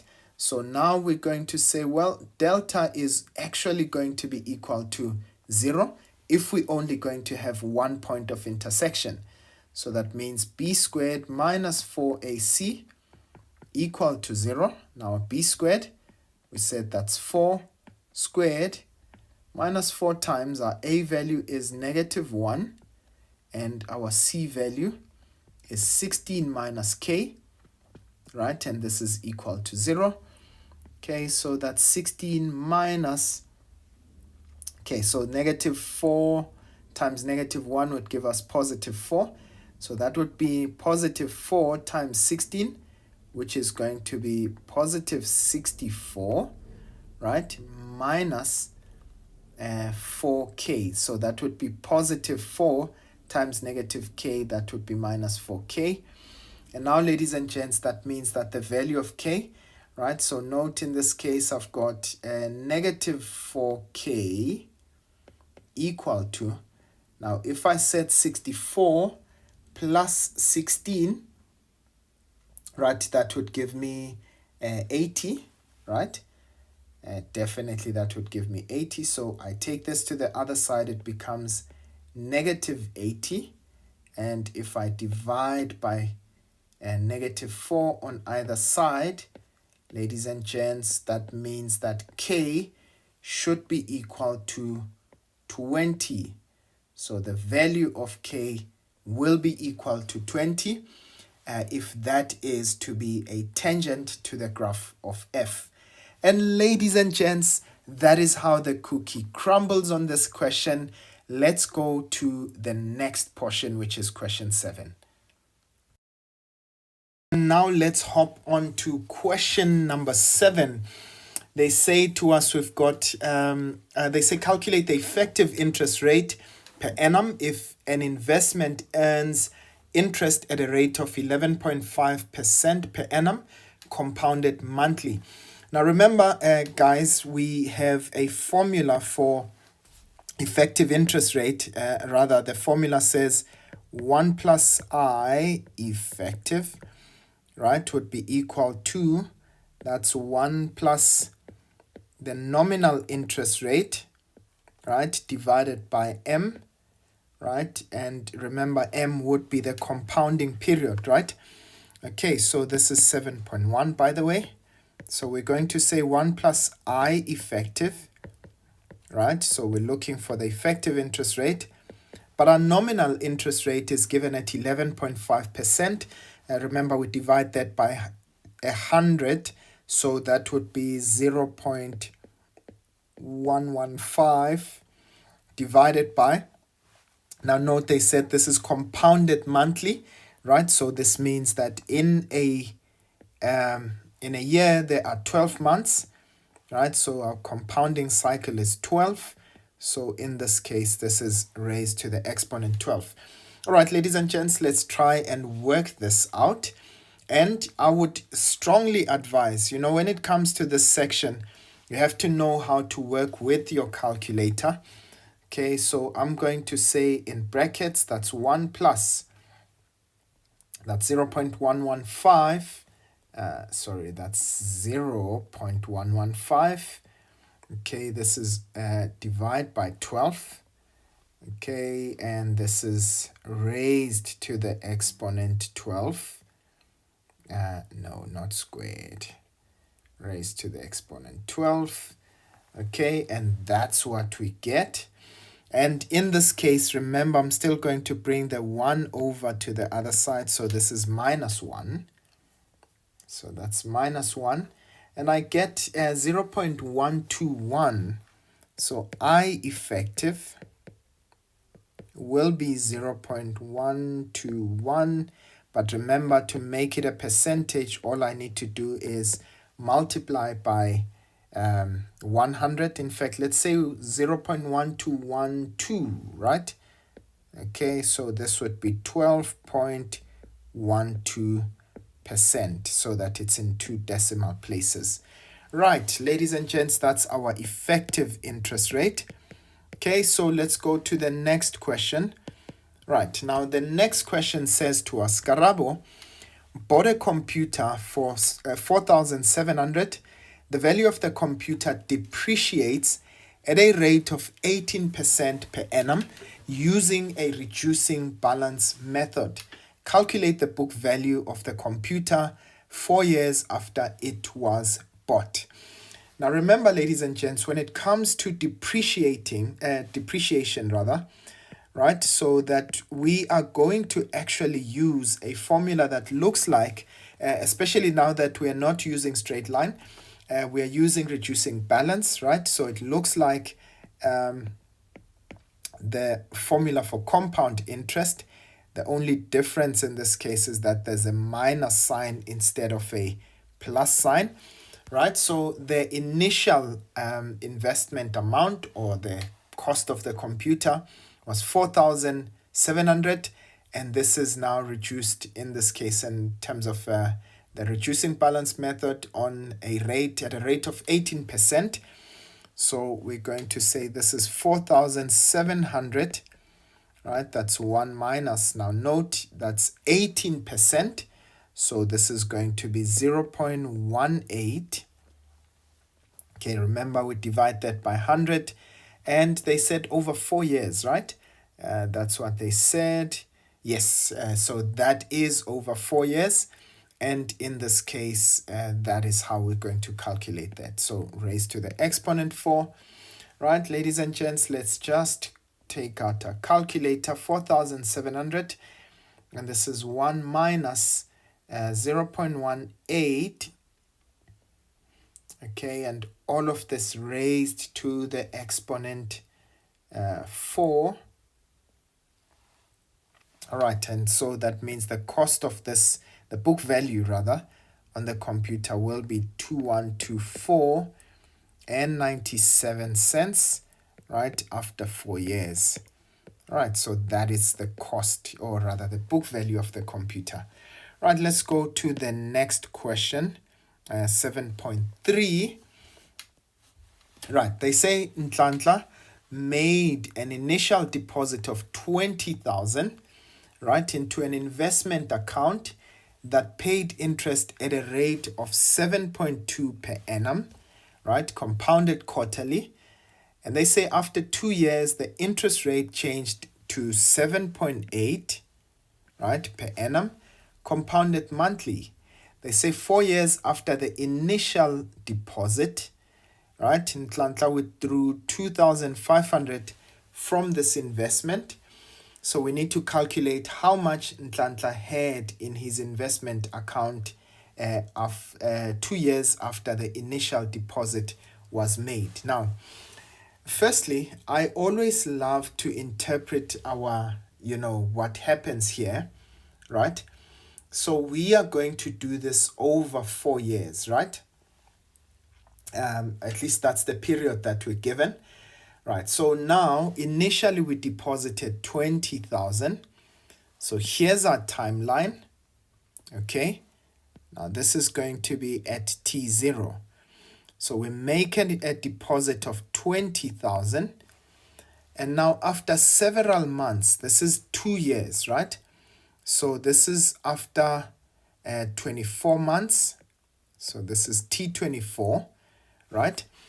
What happened? They told us that after 2 years, the interest rate, or rather, let's start with the initial interest rate. So the interest rate was 7.2% per annum.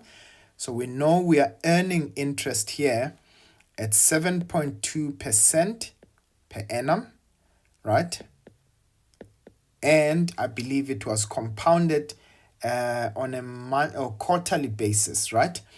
So this is quarterly, right? So all of that plays into the whole picture, right? So for 24 months, we know we did that, right? And in this case, they say to us, now after 2 years, the interest rate was changed to 7.8 compounded monthly, right?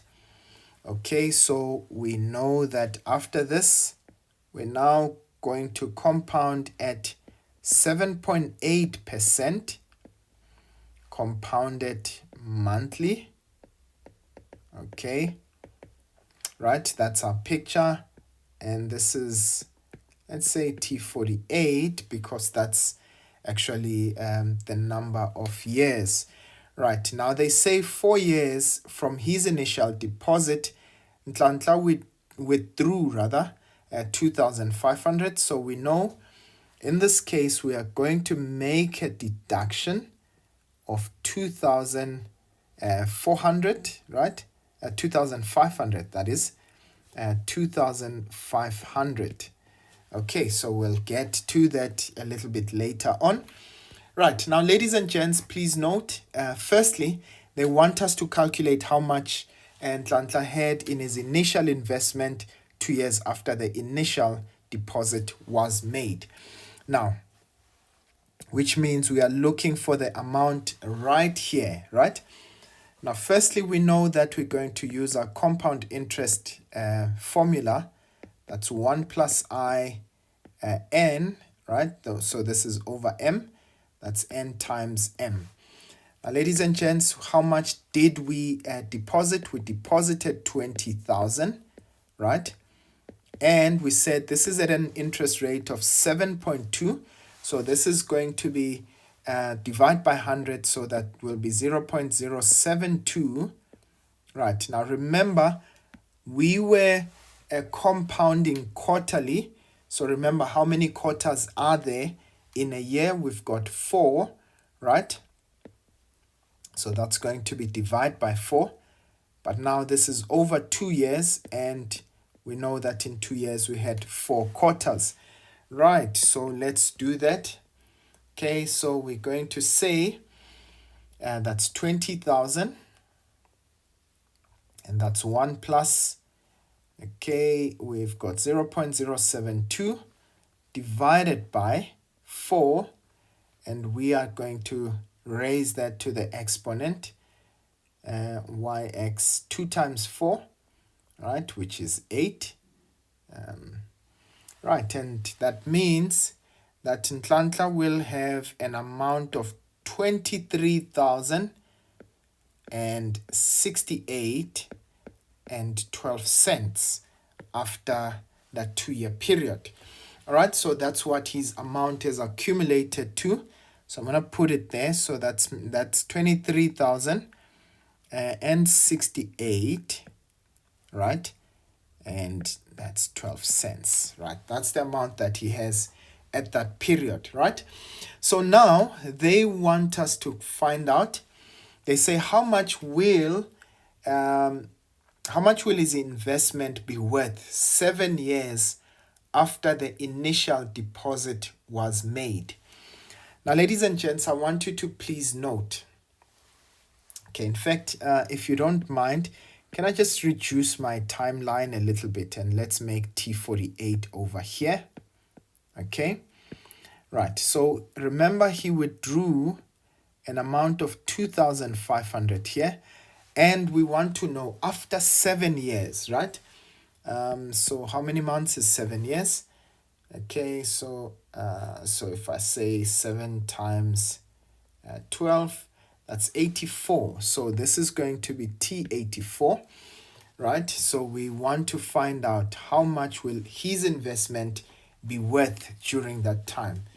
So what we can do, I want you to please note, I'm going to take this as now our principal amount, right?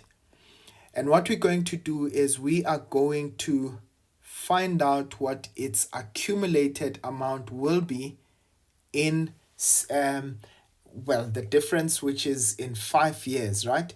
So that's the 7 years minus the 2 that have already accumulated in the first one, right? The 7.2%. But also, remember, we also took out, at year number 4, we took out 2,500. So in this case, remember that also would have accumulated interest to this amount, right? To year number 7, right? So between year number 4 and year number 7, right, that's going to be 3 years. So what am I saying? The 23,000 gets to grow at 7.8% monthly over the 5 years, right? So over the 5 years. But remember, even the deduction that he made would have been able to accumulate interest, right? But now, because it's taken out, we're going to actually find out the accumulated amount of the 2,500 within the 3 years, right? So that we find the total amount. So what I'm going to say is the total amount, okay, that we will have will be equal to, now note, it's going to be the deposit, okay, so that's how we look at it. We'll look at it as a deposit, okay, of 23,000, right? So remember, that stays over 5 years, okay, right, minus the withdrawal, okay, so we withdrew that amount, and that would have stayed in the account. Remember, we withdrew it at year number 4, so that means it has 3 years to accumulate. Okay, so that's minus that withdrawal. So let's do that. So this is going to be A into P, that's P times 1 plus I, right? So this time that's I over 12, because remember we are compounding monthly this time around, right? The 7.8%, right, is monthly. Okay, That's n times m, right? So I'm going to say this is 5 times 12 minus the withdrawal, which is the 2,500. Okay, and this is going to be 1 plus, again, same accumulated, the same interest rate. This time it's 3 times 12, right? So let's substitute there. So we've got 23,068, right? And 12 cents. That's 1 plus 0. Remember that's 7.8, so that's 0.078 divided by 12. And this is going to be 5 multiplied by 12 minus the 2,500 into 1 plus 0.078 over 12. And this is going to be 3 multiplied by 12. Okay, right, and let's try and calculate that. So we said that's going to be 23,000. So let me start with that one. 23,068 and 12 cents. That's going to be 1 plus, that's 0.078 over 12. And we said we are raising that to the exponent 5 times 12. Okay, please remember, guys, to bring that down. Okay, so we've got an accumulated amount there, right? And I'm going to subtract from that accumulated amount an amount of 2,500, okay, into, that's 1 plus, again, 0.078 over 12. And okay, let's delete that. Okay, so this is going to give us, all right, this guy just seems to be giving me just a little bit of an issue there. Okay, yeah. All right, so let's say, right, there we go. Right, so that's yx, right? Remember that will be 3 times 12 this time around. So that's 3 times 12. I hope my calculation is correct. Okay, so after that 7-year period, I seem to get an amount of 30,871 and 40, well, let's say 48 cents, right? So that would be the amount that this person, is it still Nhlanhla? Yes, that the Nhlanhla will have after 7 years. Right, I hope that makes sense, ladies and gents. And truly, that is really how the cookie crumbles. And I'm going to leave it here for now. Right, and let's go to the next question. Now we look into question 8. So they say to us, we've got a bag containing 6 red balls, 8 green balls, and an unknown number of yellow balls. They say the probability of randomly choosing a green ball from the bag is 25%, right? And now they wanted us to show that there are 32 balls in the bag. Now remember, if the probability of picking a green ball is 25%, right? So remember, so the probability of picking a green ball, right, will be 0.25. But we know that probability, if we put it as a fraction, it will always be the number of balls. So this would be 8 divided by, okay, so that's divided by the total number of balls that are there, right? Okay, so in that case, that would mean that if we cross multiply, we've got 0.25. Okay, t will be equal to 8. And if we divide by 0.25, 0.25. And so t would be equal to 32. Okay, right. Another way that you could have said this is, that 0.25 of the total number of balls will give you 8, and so that means t would be equal to 32 balls in total. All right, so that's the two ways in which we could do that. Right, so now let's go to the next question. They say to us a ball is drawn from the bag, right? The color is recorded and it is not returned. This is very important, right? So we are taking a ball and we are not returning it in the bag. So they say thereafter, another ball is drawn from the bag rather.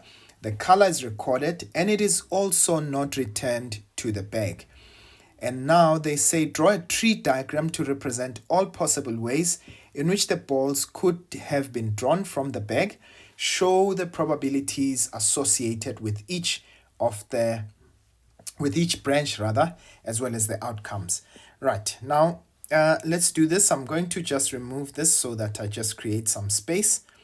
Right, now remember, we've got 3 possible outcomes, ladies and gents, right? So there's the possibility of getting a red ball. Okay, so the probability of getting a red ball, right? That's our first permutation, right?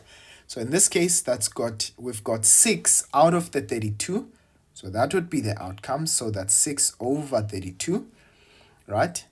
The probability of us picking a green ball, right?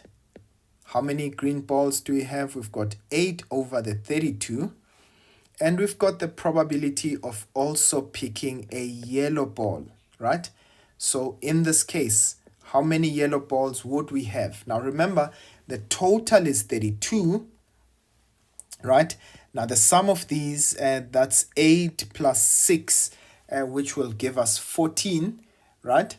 Now if we said 32 minus 14, right, that will give us 18. So that means we've got 18 yellow balls. So that means we've got 18 over 32. That would give us the probability of the yellow balls. Now this is on the first pick. Now please follow me, ladies and gents. Now let's look at what the outcome will look like if we pick the red ball, right? Now, if we picked a red ball, now note, I'm not sure why this guy is just not cooperating. Right, so if we picked a red ball on the first outcome, remember, we've got 1 less red ball, right? So that means what would be the probability of picking a red ball in my second outcome? How many red balls would I now have? Remember, out of the 6, I must have picked up 1, right? So now I'm left with 5 red balls, right? Out of the 32. That's the probability of picking a red ball, right? But now, if I picked a red ball in my first pick, right, what would be the probability? Oh, by the way, sorry, that's not out of 32 because we were 1 ball less. So that would be 5 over 31. Okay, please, let's not make that error, right? Apologies about that. So now for the green balls, right? If I pick the red ball in my first outcome, right, how many green balls do I have? Well, I still would have 8, right? I still would have 8 green balls, right? But remember, because I picked the red ball in the first one, so I no longer have 32 balls, but I have 31. So the probability of picking a green ball would be 8 out of the 31. And now, the probability of picking a yellow ball, remember now, right? So the number of yellow balls would still be 18, right?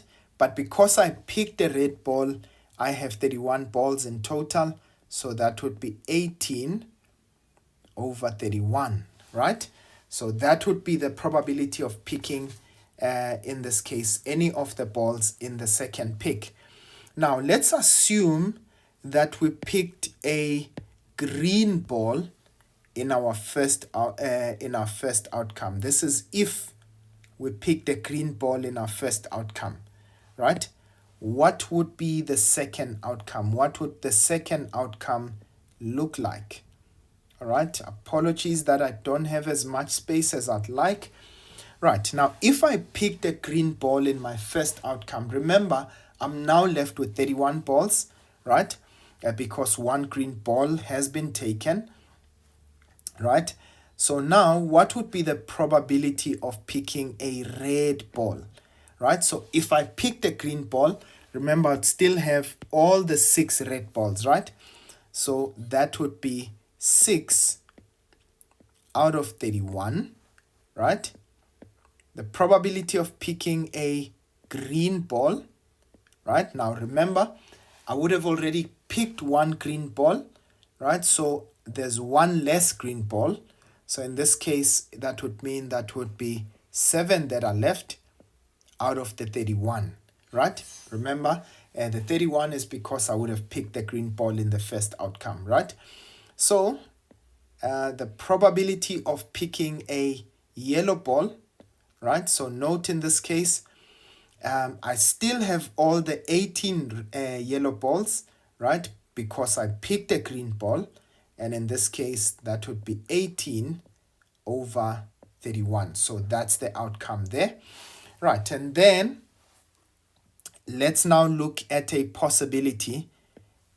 If I picked a yellow ball in my first outcome, right?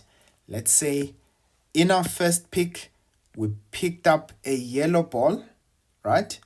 So what would our outcome be in the second one? So we're going to say, right, the probability of picking red, if I picked yellow, right? Remember, I still would have all the 6 red balls, right? But because I would have picked up one yellow ball, I have a total of 31. Now, what would be the probability of picking a green if I picked yellow in my first outcome, right? So if I picked yellow, I would still have all my green balls, which is 8, right? But the number of balls in total would now be 31 because we would have picked up the one yellow. And in this case, the probability of picking the yellow, right? Now, please note, I had 18. I would have picked one in my first outcome, right? So that means that I now would have 17 yellow balls, right, out of the 31. And this is what our tree diagram would actually look like, ladies and gents. Okay, right, I hope that you understood that. All right, let's go to the next question. They say calculate the probability that the two balls drawn from the bag will have the same color. Now, what I want to do is let me just do this. Okay, so this is red. Okay, that would be red over there, and that would be red over there. Right, so, and then we take the, this would be green over here, that would be green over there, and that will be green over there. And the last one was the yellow, so that would be yellow. Okay, that would be yellow, and this would be yellow over there. Right, now ladies and gents, so where am I going to have balls with the same color? Right, so I can have red, right? And what's another outcome? It's green. Where is it? It's over here. Green. So which means I'd follow this path over here, right? For the red, I'd follow this path over here. And for the yellow, I'd follow this path over here, right? Now, I want you to please note, for red, what am I going to have? I'm going to have 6 over 32 as well as 5 over 31. right? So the probability, okay, let's write that in a different color. So the probability of red would be 6 over 32 multiplied by 5 over 31. The probability of green, right? So that would be 8 over 32 multiplied by 6 over, actually 7, 7 over 31, which is this one over here, which represented green.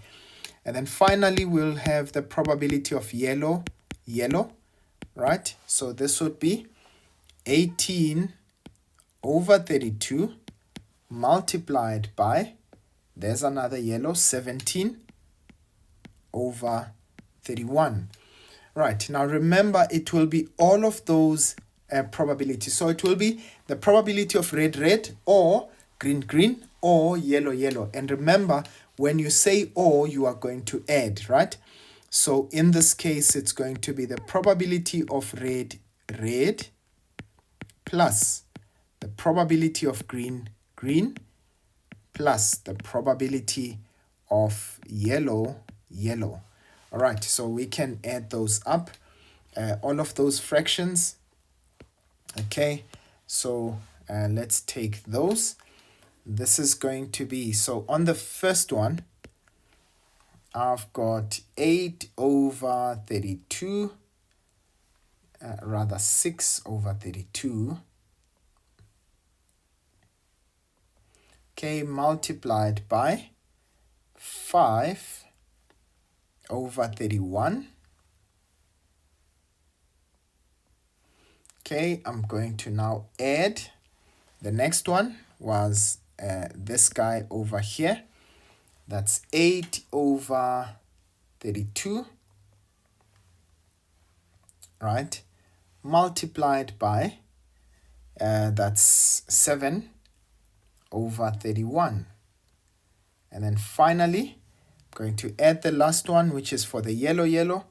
We said that's 18 over 32, and that is multiplied by 17 over 31. All right, and I get that probability, guys, to be equal to 0.39, or we can say 49 over 124. So that will be equal to 49 over 124. If we approximate it, that should be around about 0.4, right? So that will be 0.4. And really, ladies and gents, that is how we will do that probability question. Right, let's go to the last question. On the last question, question 9, they say to us, we've got a flight. On a flight, passengers could only choose between vegetarian snack and a chicken snack. They say the snacks selected by the passengers were recorded. The results are shown in the table below. Now we've got a contingency diagram, ladies and gents, and it tells us in this case what would be the total number of males, right? That's 67. The total number of females, that's 83. But now we also see the total number of people that took vegetarian were 32, but the total number of people that took chicken were 118. Either way, the total number of people would be 150, right?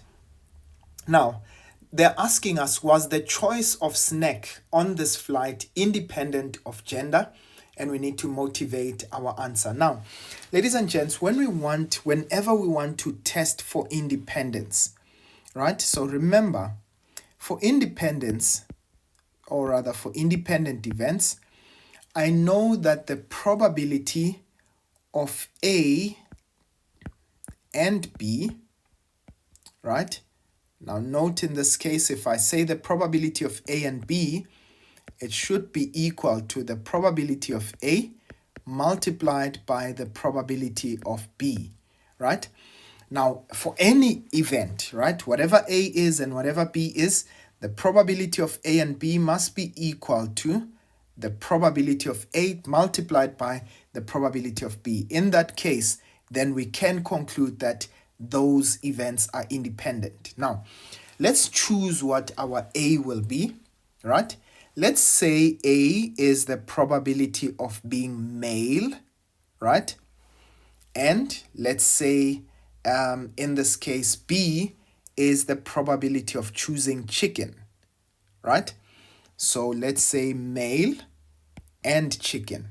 So what we need to test is whether the probability of a male choosing chicken will be equal to the probability of finding a male in this plane, right?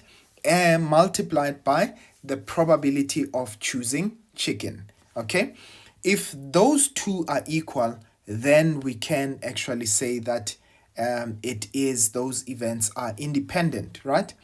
So let's see, what is the probability of being male and choosing chicken, right? So how many males chose chicken? That's 55 out of the 150. So I've got 55 over 150. Okay, right, and we can calculate what that gives us. All right, so that's 55 divided by 150. Okay, so that's 11 over 30, right? Okay, so that is 11 over 30 when we simplify it. It's important to do so, ladies and gents, otherwise sometimes we'll not be able to see it adequately. Right, now let's evaluate the probability of being male, right, multiplied by the probability of choosing chicken. Right, now let's check. The probability of being male, how many males do we have in total? That's going to be 67 out of the 150. So that's 67 over 150. Now, how many people chose chicken? So chicken was chosen by 118 people out of the 150. Okay, so in this case, we are going to say, right, let's take 67 over the 150 multiplied by the 118 over the 150. All right, 150. Okay, so I get 0.351. So that's 0.351. And what was that 11 over 30 again? Okay, it's 0.36. Okay, we got that to be 0.36. Now, can you see that those two probabilities are really not equal? So in this case, what would be then our justification, or rather, what would be our answer?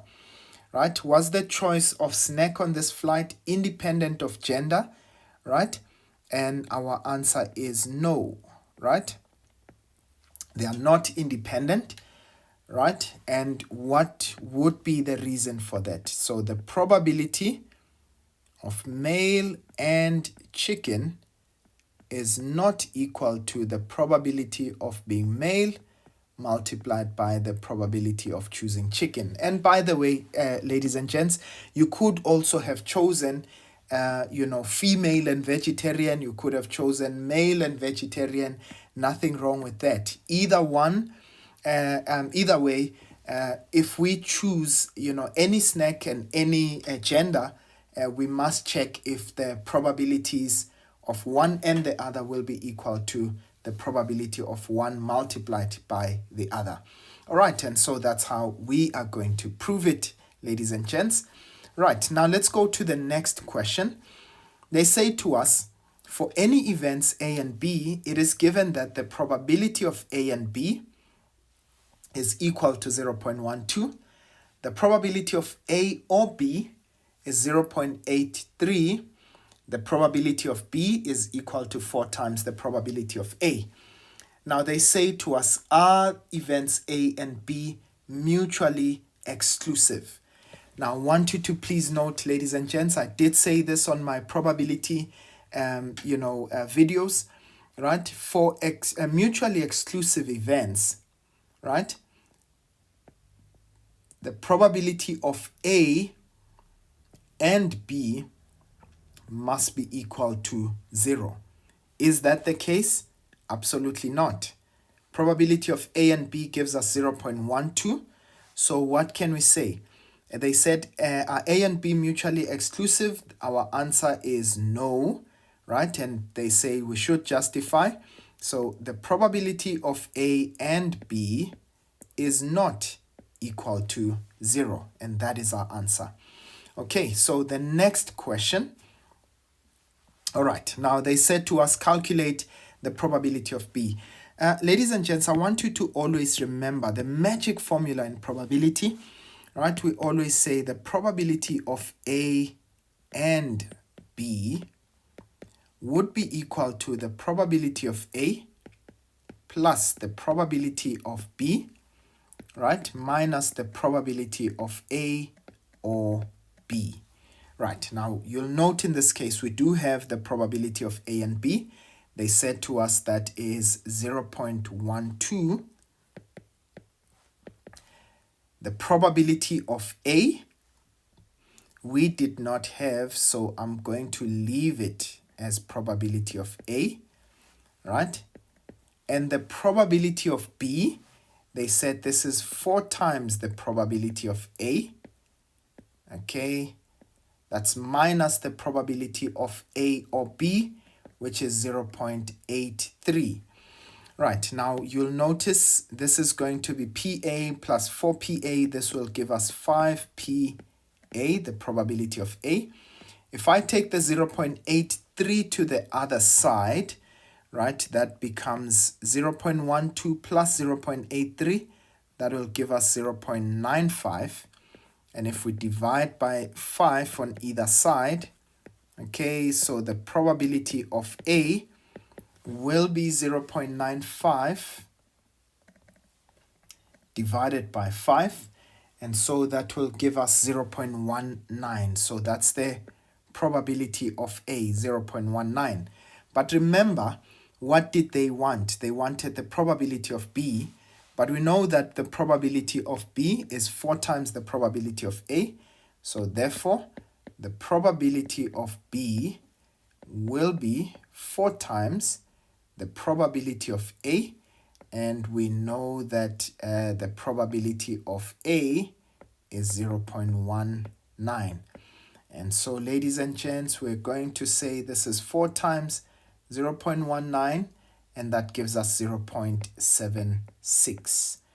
All right, and there we go. That's the probability of B. And finally, they said calculate the probability of not A. So remember, we're going to use our complementary rule in this case. So the probability of not A is 1 minus the probability of A. So this will be 1 minus 0.19. And so that will be I believe this will be 81, isn't it? Right, so just to make sure, that's 1 minus 0.19, and it's definitely that's 0.81. This is the probability that of not A in this case. Right, ladies and gents, we've really come to the end of this question paper. I really do hope that you're able to understand it. And grade 11s, if you need any assistance, right, with any content, your uncle is here, right? You can get our WhatsApp number on the description of this video. Please make sure that you get in touch with us. And for those of you that are in Johannesburg, or if you want to come to our classes, whether online or in person, right, you can contact us. All the details that you need will be on the description of this video. Otherwise, ladies and gents, I will see you guys next time. I hope you enjoyed this lesson. Sharp, sharp.